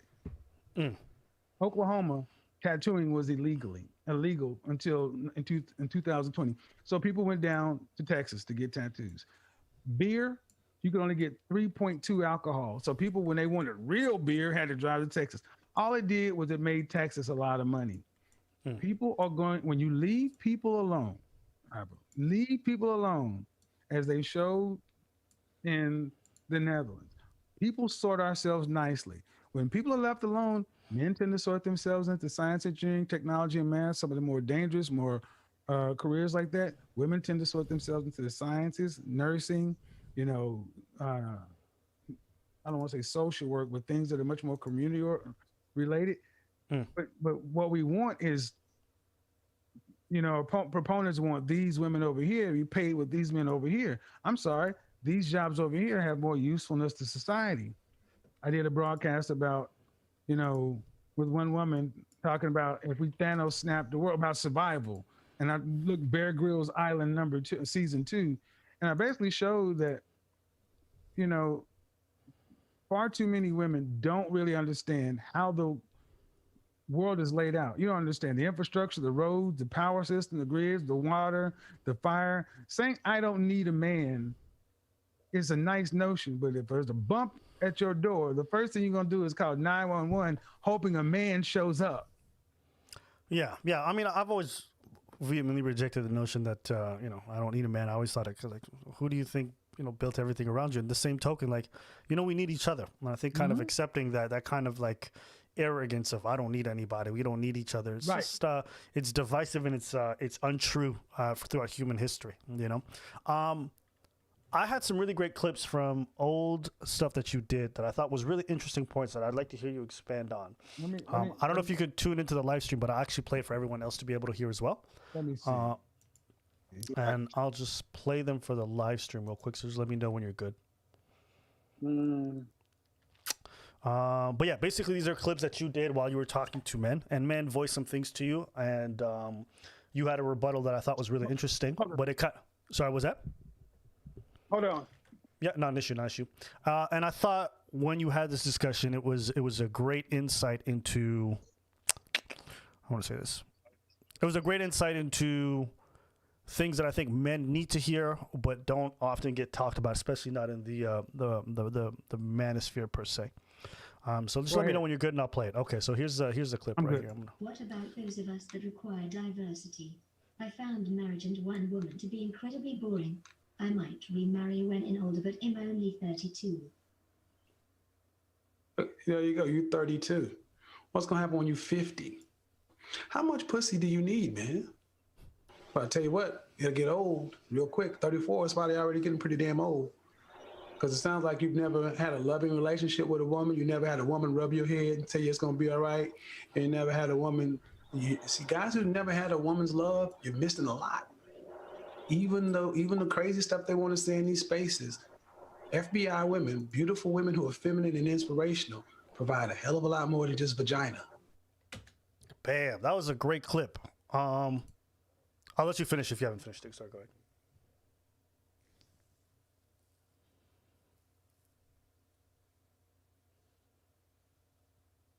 So the net of it was men who have not had their quote unquote sexual fill think that life is going to just be a non-stop acquisition of new women, and it's not. I mean, there's a relationship between a man and a woman that that supersedes the bedroom. And I think that's the problem. We don't value what each of us brings to outside of that. This is why you look at people when we look over at celebrities.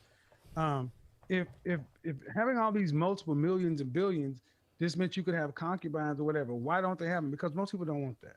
And I would say this, number two, men who are really on their purpose, you're busy all the time. Yep. I'm busy all the time. The first time we physically spoke was in this live stream because we are so dadgum busy.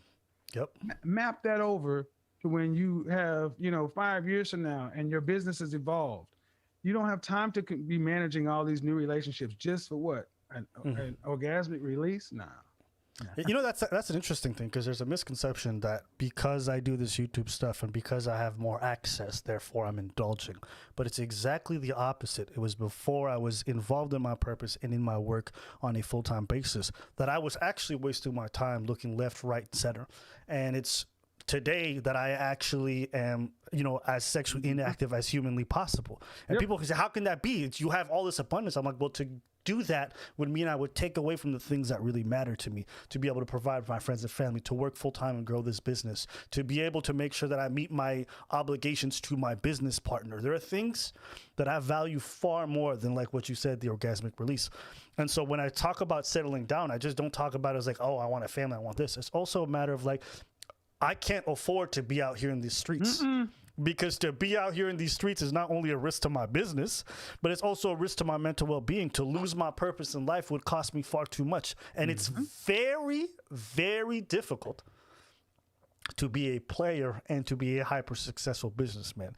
Yes. And to make it work. And it's not something I can do. I've tried it. It was miserable. And so when I tell people, man, like, yes, be out these streets, okay, fine, but recognize eventually it has to stop. It's not because I'm blue pilled. It's because of the idea that I know you're going to give up things that matter far more than that. And maybe you could share your perspective. Well, yes. I mean, the short answer is yes. Look, I look at guys in the NFL and NBA who don't have the benefit of having to work like we did, per se. They work in a different environment. But where can you make yourself competent and getting these opportunities? You realize where you came from and how rare it is. You don't want to go back. And taking the time to try to chase women is a disservice to you, your purpose, and even the women, because this will crumble. This will fall. And it's so sad to see guys in the NFL, after the NFL, with kids here, kids there, money falling apart, dwindling. Now they're on Fix My Life or whatever. Look, it's easy for men to say, if you haven't had enough success, the first thing I do is I go out and slay a bunch. Trust me. No, sir. No, sir. Even with the access I have, enough is enough. You want what you want. And that's why my private life, I keep it very, very quiet. I only deal with a certain caliber woman because it's already stressful enough to be me. You know how that goes in front of the camera, and people are always looking for something to expose you about, or this or that. And it's like, you know what? I'm on my purpose. I'm doing what I need to do because I have an opportunity that I don't want to waste. Nope. So many guys don't have this. And this can be a generational blessing if I manage the opportunity correctly. And at the end of the day, if you've ever sat with older people, I never really sat with an older man in his late 70s, 80s. He's like, man, I wish I'd have got laid more. That's not what they say. They regret the things they blew or the opportunities they missed. So, yeah, when I speak about male promiscuity, I think people oftentimes misinterpret what I'm saying. I don't think that going out and having sex necessarily is inherently a bad thing. What I'm saying is that all that time you're investing in constantly trying to seek out women and constantly doing that, if it's the only or it's the majority of your focus in your life, you're missing out on something that's so important, which is finding that purpose, finding where you need to go in your lane in order to fulfill a truly fulfilled life. Because at the end of the day, there's no amount of women who are going to fill that void. If you don't have purpose, if you don't got some kind of calling, if you don't got something that you can truly invest in yourself, whether it's a family, whether it's a work, whether it's a career, whether it's a hobby, if you don't have that, eventually you pay a price. And I just don't think that price is worth it. I think I've seen it in all the men who are around me. I've seen all the men who are highly successful who are around me. Even you talk about NBA players, the ones who spend all that time wasting their time, they're never the greats. These are people who are basically wasting their God-given talent, right? Because of the fact that they can't maintain a certain level of discipline. So I hope that young men who are watching this understand that discipline is going to be one of the greatest things that you can develop in terms of living a life of worth. De-discipline, for sure. And see, this is where I get into trouble because I go back to times. Go watch Pretty Woman with Richard Gere and Julia Roberts. And he hired her for the weekend. $30,000. You'll do the job I need to do, and then after that, you'll leave. Yep. See, I believe we should legalize it. We should legalize all this stuff because I think it'll be a lot more beneficial to guys who don't have your level of maturity. All right, you just got to do it that bad. Go on over there to the best little H house and the best little W house in Texas. The best little house in Texas. Which is why I do not demonize sex work. No, I do. You know that see, this is a kind of points that I think I really diverge when it comes to the red pill community. And we can have a side discussion about this afterwards. For me, I grew up on these kinds of ideas, but it was never called red pill. But when it comes to this stuff, even the idea of like not shaming sex workers, understanding that they have a tremendous important role in society. Well, yes, they do. They do, and people demonize them, and they have this puritanical aspect. I'm like, you do understand that without these people, there would be a lot more chaos within our society. They operate in a place that we need. And in that same token, when I talk about disciplining yourself sexually. I feel like oftentimes within the red pill community, it's a lot about indulgence and indulging as much as possible. And I do feel like those ideas are negative to young men. Well, I would say that when I had my time in corporate America, it amazed me how many high-flying executives were married, but they always seemed to have the same executive assistant that they call their work wife. I'm not saying that they were sexual relationships, but I know of men who actually had their assistants written into their compensation contract as miscellaneous. There's a line item. There has always been a need for the sex trade. Happy hour. What used to be happy hour? The hour was between 3 and 6 o'clock when men left the factory and went home. They go to the local speakeasy, not local brothel, whatever, drink, be with men, hang out with their buddies, sleep with a woman and go home. Think about the Victorian age when actually people had sex just for procreation. Prior to Prohibition, men and women did not drink together. We did not socialize together. So happy hour came from a concept where men went to go get happy before they went home. We demonized these things. And I'm like, well, if we legalized it, regulated it, and understand that that's the oldest profession for a reason, and it's the most fundamental of human exchanges. Here's some meat. Here's some food. Can we talk? It's the oldest of human exchange. That's what we do anyway. It's just called a Visa or MasterCard in the house. It's the same thing. It's just by a different definition. And, just like the whole notion of, we talked about the safety, legalize most of this stuff. But see, the thing is, we don't want to talk about the pursuit of these things is what throws most men off versus the acquisition. If it wasn't so hard to get, so illicit, if you could have it at will, you can go focus on how often would you want to have it, first of all.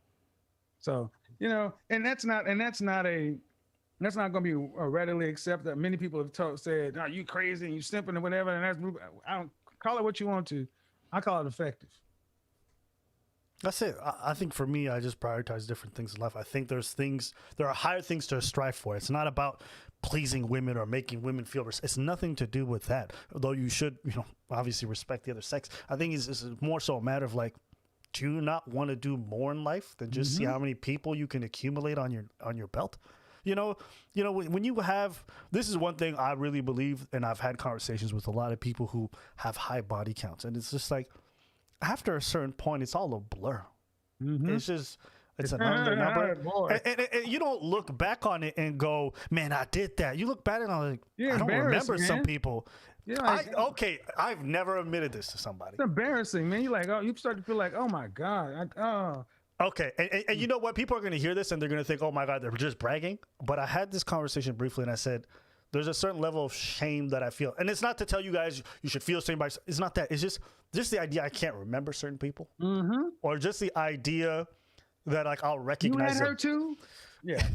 I've told that story before. I've told the story when I was sitting around with one of my buddies in Houston, another fraternity brother of mine, and we were just going through our list. And then he said something, man, when you stay out of my bedroom, implying saying that you got with somebody I got with. And we were, all testosterone fuel playing John Madden football. And after you get to a certain number, you're like, yeah. But after the number started, you're like, But then when you started, I forgot about, But then it wasn't a celebration anymore. I got to a point, it's like, man, I opened myself up to birth, sexually transmitted diseases. For what? I didn't even remember. Oh my. No.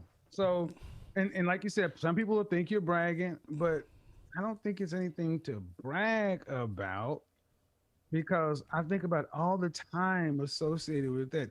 Chasing your purpose, you will always have women. Chasing women, you will probably lose your purpose. Yep. That's not mine. That's a whole. That is. I have heard that before. I want to play one more clip. Oh, by the way, am I keeping you from something? I just had 2 more clips that I at least wanted to discuss. Okay, so I'm going to just pull this up on the stream once again, just for everyone to be able to see. And just let me know when you're good. This is a clip on you on the roommates.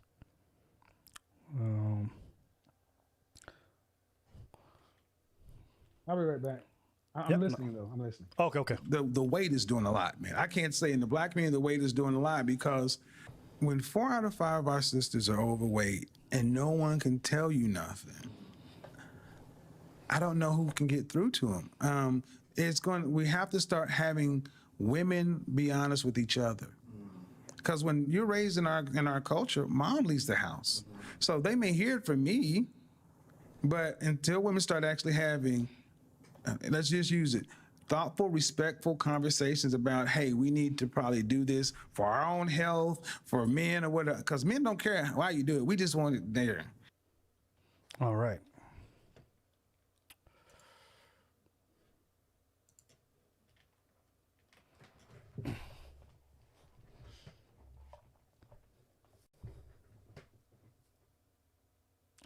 Just gonna wait for this to end on stream. But yeah, I think. I'm back. Yeah, sorry.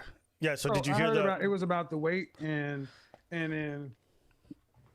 Okay, let me just say a couple things. One of the things I think I get accused of a lot, and rightly so. I mean, before I was 30 years old, you know, there was a point in time where I was pretty arrogant. And I call it my twinkling 20s. The closer I got to 30, the more I realized I didn't know anything in my 20s. And I, you know, like a lot of guys who are raised without a father, I felt like I had so much to prove. I've done a lot of work to become a better version of myself. But because I speak with confidence and passion, and I'm an effective presenter, a lot of times people come across thinking, who does he think he is? He's perfect. No, I'm far from it. That's why I leave up all my videos and show the progression, because I realize that I'm asking people to do things that are difficult to look at. And this whole weight thing, I'm talking about women that I love in my family. 4 out of 5, and I sit there and look at what it's doing. But when no one can tell anyone anything, we're in a bad place. And here's the thing that I feel personally, this is my personal point of view. You don't have to hold that. But I realize that even through no fault of our own directly, black men in particular have lost credibility or respect in so many women's eyes, where people don't want to hear from you if they don't quote unquote respect you. So the easiest way I found to get people to change that is when they see you doing something in your own world. Because when we as ourselves as men take accountability for ourselves, that I need to clean my room, as Jordan Peterson would say, that I need to evolve my craft, become a better presenter, become this, when I can be challenged by people and sit back and say, you know what? They're right. Maybe I do need to moderate that. Maybe I need to do this. I'm never get to so damn good that no one can tell you nothing. And when people see that in yourself and see that in what you're doing, it makes it a little bit easier for them to tolerate that maybe we need to do that. They need to do something too, because you don't say these things to be offensive. I have gone back and listened to the criticism. You're too harsh. You're too this. You're too that. And I've taken it in and said, well, you know, how can I moderate? How can I use a different word? How can I be more patient? Is it perfect? No. It will continue to improve as I get better. But my ultimate goal is to have better outcomes for men and better outcomes for women. Men want women. They do. My clients, that's how we got here. These guys, once they were all on their purpose and everything, they still wanted what you said. I want to settle down and this and that.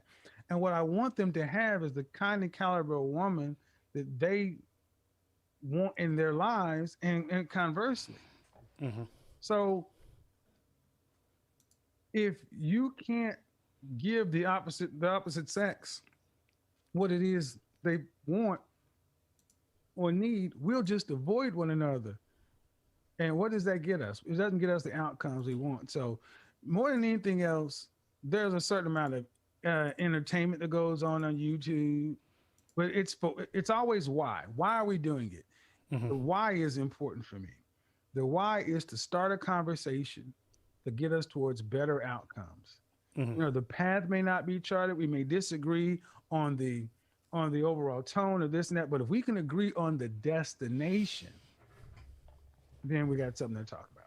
Okay, I think the question becomes, at which point do we derail ourselves from getting to that destination? And I think with this discussion, I, like yourself, feel very much involved because I'm always saddened to hear how the Black community in particular is affected by the topic of weight. This pandemic has been a perfect example of that, right? The fact that Black people have been the most affected by this is partly due to the obesity rate, the lack of vitamin D, sure, but also just the fact that through the obesity issue, we've developed things like diabetes, high blood pressure, things like that. So many of our great people have been taken away because of the fact that this obesity issue is very difficult to tackle. And so I recognize that we need to have a conversation and we need to regulate that because it's ruining our life expectancy. It's taking away people that we love and people that we want around us. And as a result, it's important to have the conversation. The issue comes into the fact that there are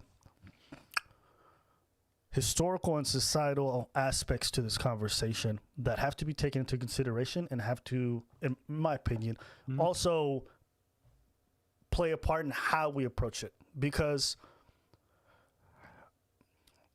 you ever looked at a very fat kid, a very fat child, like obese child? Isn't it one of the saddest things possible? Yes.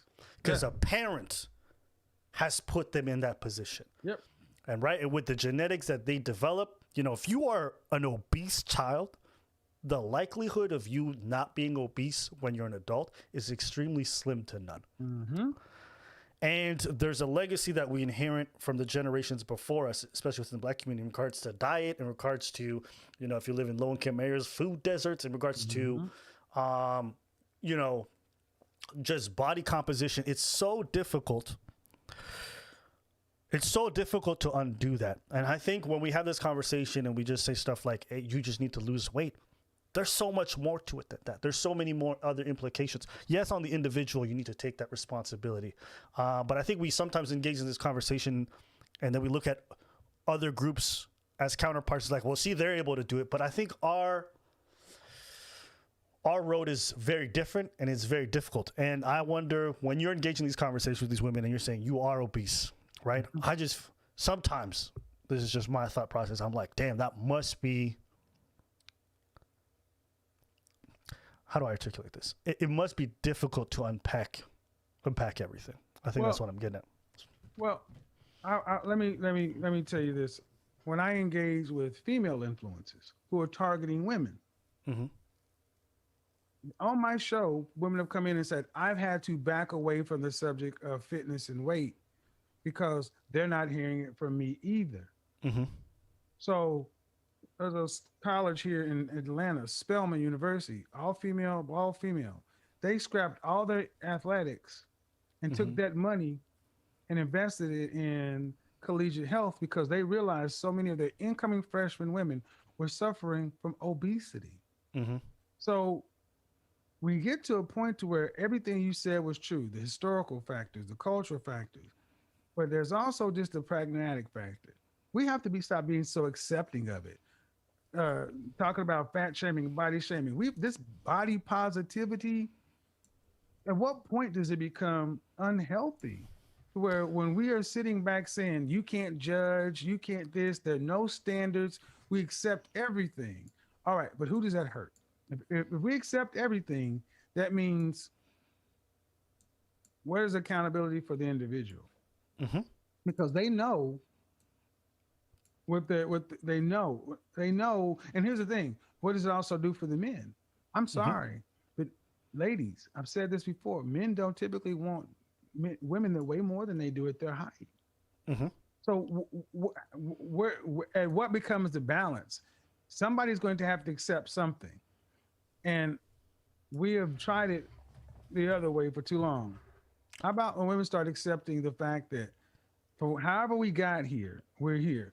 Are you doing your level best to get yourself to a healthy weight for you? When I talk about weight, it's never to just go lose weight to go get a man. It's like, no, you need to do this for you. When I talk about therapy, no, it's for you. It's for the individual. Because I would say this, when I work with female clients, it doesn't matter how much money they have. I want to look like this. Well, these makers or manufacturers or designers, they only have clothing up to this size. It's a primary reason why I stopped consulting or with women so much, because the outcomes are unrealistic. And it's not, and here's the funny thing. I know more colleagues on the image side or even on the relationship and dating side who have retreated from working with women because they cannot be honest with their clients. And see, I'm a cancer survivor. I ask myself the question, if you can't be honest with your quote unquote client, your patient, you got to coddle it. At the end of the day, something still needs to be done. Agreed. I don't know how you bridge that, but I will say this and I will wrap it up. I don't spend a lot of time talking about it from a topical standpoint, maybe individually, because at the end of the day, something that ticks a lot of people off that I say, the world does not owe you or me understanding. It is what it is. And if you want to get out here in this sexual marketplace and compete, just like you have wants, needs, desires, expectations, standards for men, they have them for women too. And we cannot demonize or call men something for not wanting what you're quote unquote selling. I'm 100% in agreement with that portion. My goal with what I'm saying is not to say, well, men, you need to tolerate this because what women have been dealt with, especially black women, is unfair, because that's unreasonable. Nobody's going to fall in love to support a cause. That's a terrible reason to get married to someone, right? Hey, you know what? I want to support feminism, so I'm going to just marry the first girl I see with green hair. That's a stupid parallel to draw, right?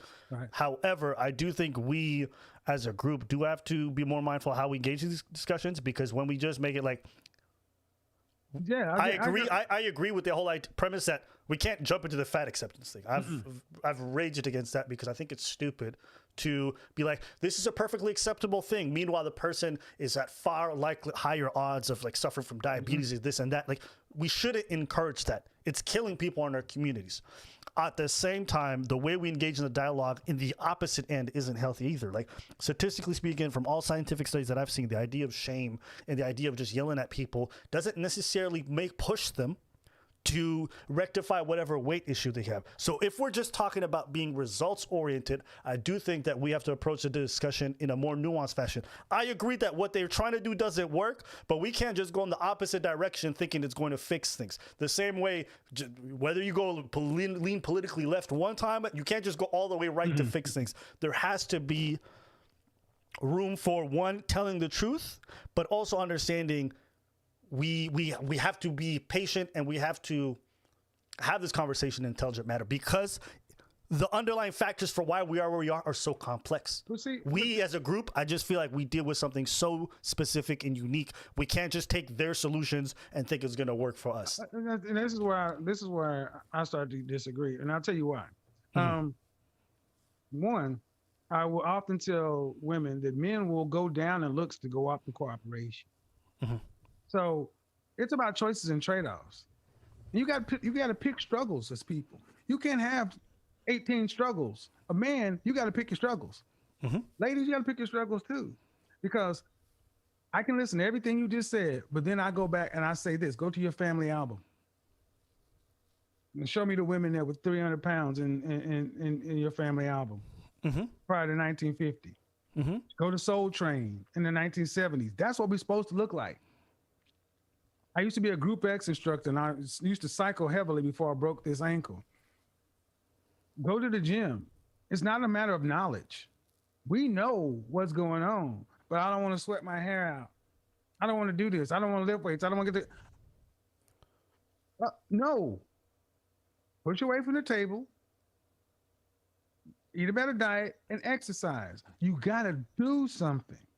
And see, that's the ultimate point we've gotten to. The answer tends to come back is to, however we say it, it gets to be, well, we need to be more understanding. Understand what? That you're taking in too many calories, you're not exercising enough? I know that when my clothes start to fit too tight. And if I don't want to buy new clothes, I got to do something.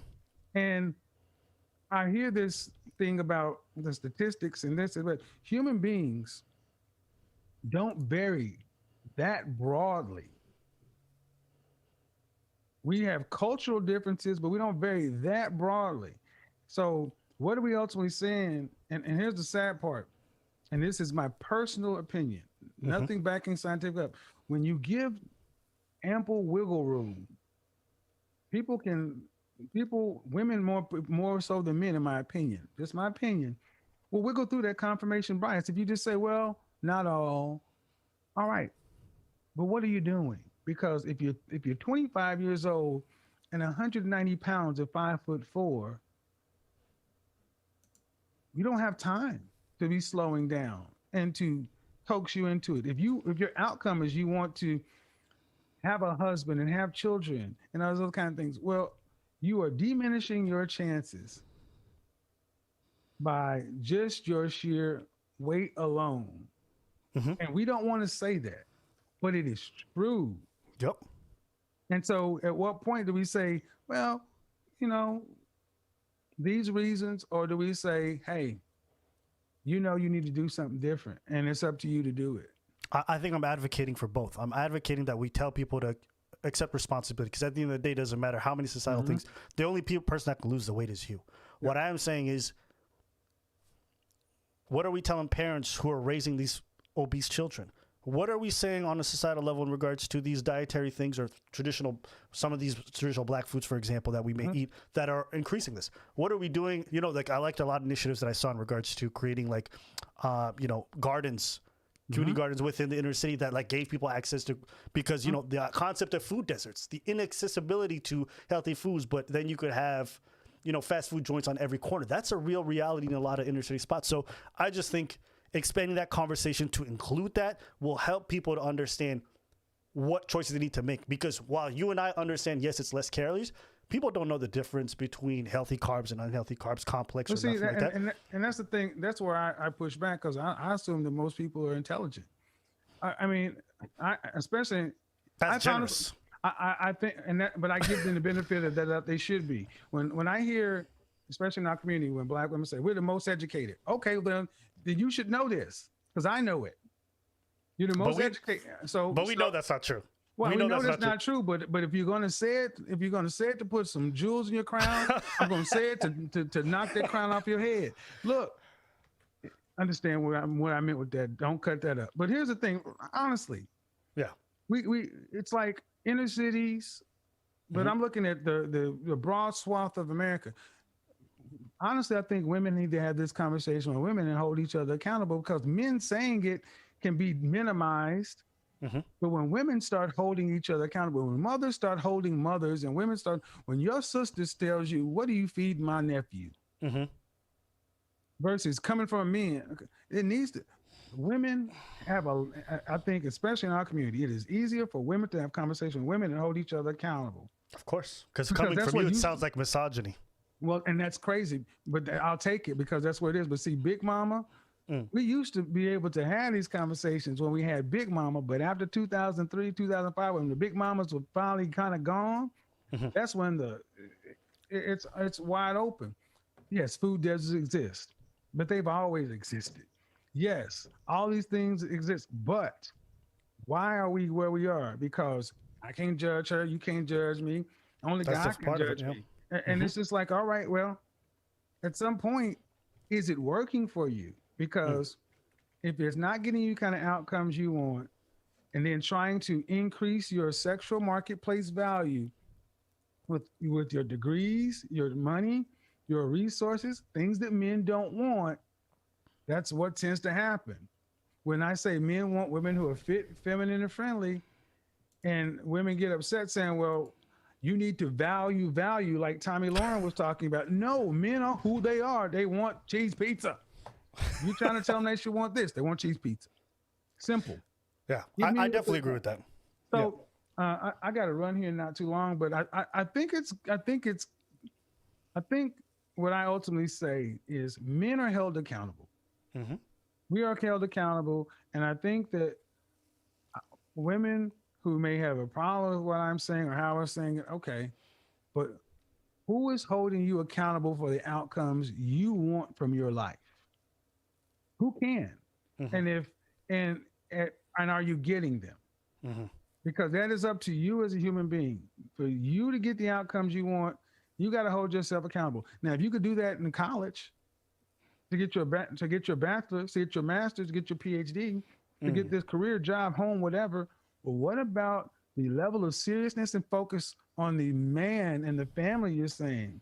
And see, that's where I'm seeing the disconnect. Far too little is put over here on the relational things. We just assume that this is going to happen, and it's not.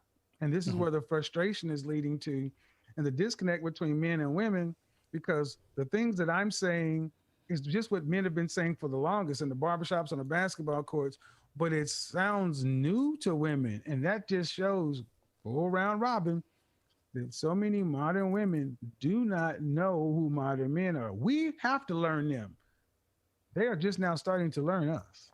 Yeah, yeah, on these notes, I definitely agree. I think they don't get us whatsoever, and I don't think they want to in some situations. I think they want to mold us in a way that fits their perception of life, and I think it's very unhealthy. It's not working, and I think as a whole, men are definitely rejecting those kinds of ideas.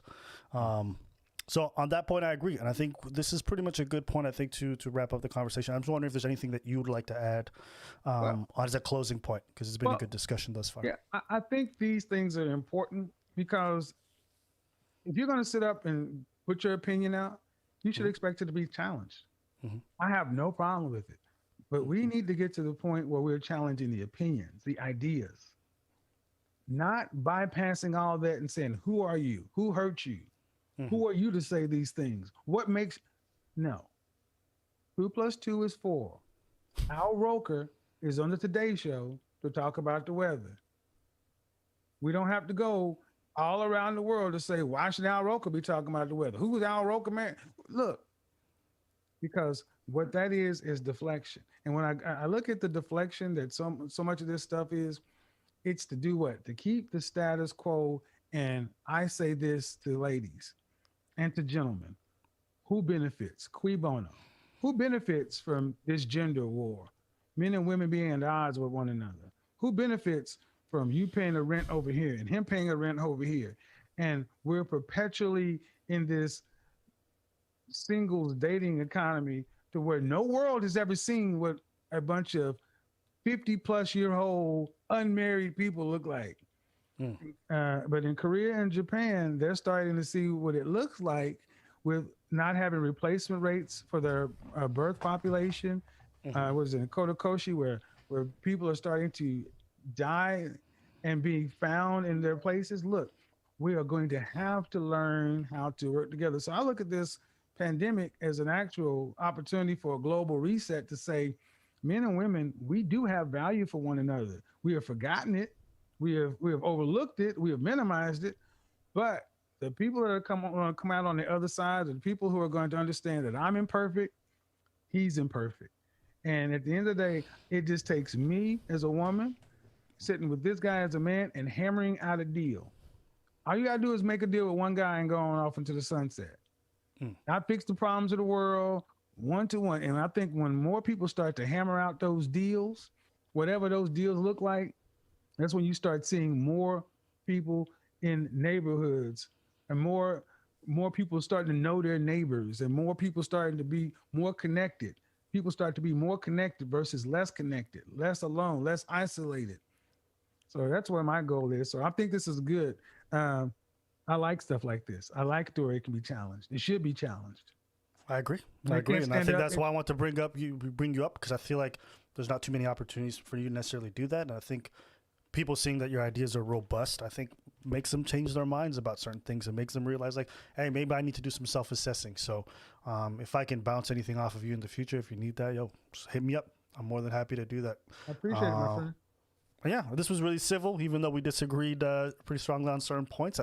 We can have discussions like this. We should disagree. Agreed. And the thing is, even if people look at it and say, you know what, I don't agree with anything he said, but at least the fact of saying, you know what, I can understand where he's coming from, even if I don't change my mind. Understand that it's coming from a good place, a good outcome. But I want a better outcome. That's all I want. I want a better outcome for men and women. That's it. Yeah, and I think we can do this without referring to one person as blue pilled or purple pilled or any of this stuff. You already know. You already know how it is. That'll be the evolution of the conversation. But I we'll think get so. there. We'll get I there. hope so. So definitely, I want to definitely bring you back in the future. So thank you for coming on.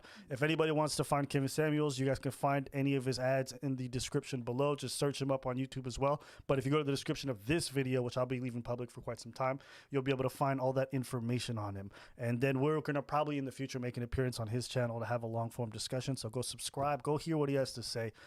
For me, I think it's great that we have men who are on these platforms speaking eloquently about a lot of the issues that we have today. And I think it's great for young men, young women, for folks in general to hear these things because we need them, And in the absence of folks like Patrice, I'm glad we have folks like you. There you go. That's big shoes to fill, man. Wow. Big shoes. You and I know. You and I know. So, I wanted to give him a little shout out since I know he's someone you really respected. So, thank you very much. All right. Cheers. All right. So we're going to keep the live stream going. The way I'm going to set this up is I'm going to jump into VC at the moment. So just guys, give me a moment if you're still there with me. And what I'm going to do is I'm going to set this up a little different. We're going to have a little conversation after the fact. So what does that look like? That's a great question. So let's see right here. This is how I'm going to set it up. Let me go to this window over here. Whoa, look at my big ass chin. Come on, chill out, bro. Whoa, what is going on? Inception, my friends. All right, here we go. Yeah, that was a great discussion. I don't know how you guys felt about it. I'm going to go through reading some of the super chats. But thank you guys for coming out. I'm going to be doing more of these in the future along with Preach. Preach had to go handle some stuff. We can't really talk about it too much. But yeah, I was really grateful for the discussion. I thought it was great that we were able to talk like this. And we'll definitely be doing things like this in the future with other people. People who we disagree with, people we do agree with. But I think it's important for us as a community of people who want to foster growth within folks around us and ourselves in general, that we should have talks like this civilly and to challenge each other's ideas, not fucking softball interviews where we agree with everything and everything's so easy. We need things where we challenge these ideas. It makes you a better thinker. I often watch people debate things, and it helps me to figure out where I stand on issues. So hopefully today's stream helped you guys with that. If you guys hit up our Patreon, we got a lot of exclusive content. Eventually, we're going to be setting this to the Patreon aside. So that's going to be the only place where you can find it. But we will be breaking down some of the portions of this live stream into individual videos that we're going to be putting on our stream. So hopefully you guys enjoyed it. What I'm going to do right now, and I think what I promised to do was to... are people still hanging out? I think people might be hanging out. But I don't think we're going to be able to take any calls. So what I'm going to do right now, if you guys want to keep the conversation going, go to the Abba and Preach Instagram page. And what I will do is I will start a live stream where you guys can come on and tell us what you thought. So if you guys have ideas, you have thoughts, you have things you want to say, you can come on to the Abba and Preach Instagram. That's ABAN Preach on Instagram. And we're going to be doing a live stream there in about like 10 minutes. And you guys can come on, tell us what you thought of the interview, what we may have missed. We want to hear your thoughts. But guys, at the end of the day, we want to talk about some shit. So let's do that. And I'm going to check out some of these. Oh my God. So many of you guys donated, and it's crazy. I was so engrossed in the discussion. I didn't even get a chance to look at half of this shit. So y'all going to have to forgive me. I don't even think I could scroll up. You know what? Listen, thank you guys so much for the donations. I feel bad. Next time, I promise I'm going to do better. But yeah, you guys were awesome. I don't know. Maybe the chat was trash. I don't have no idea. But I can't wait to do more in the future. So yeah, check us out on Instagram. We're going live in 10 minutes.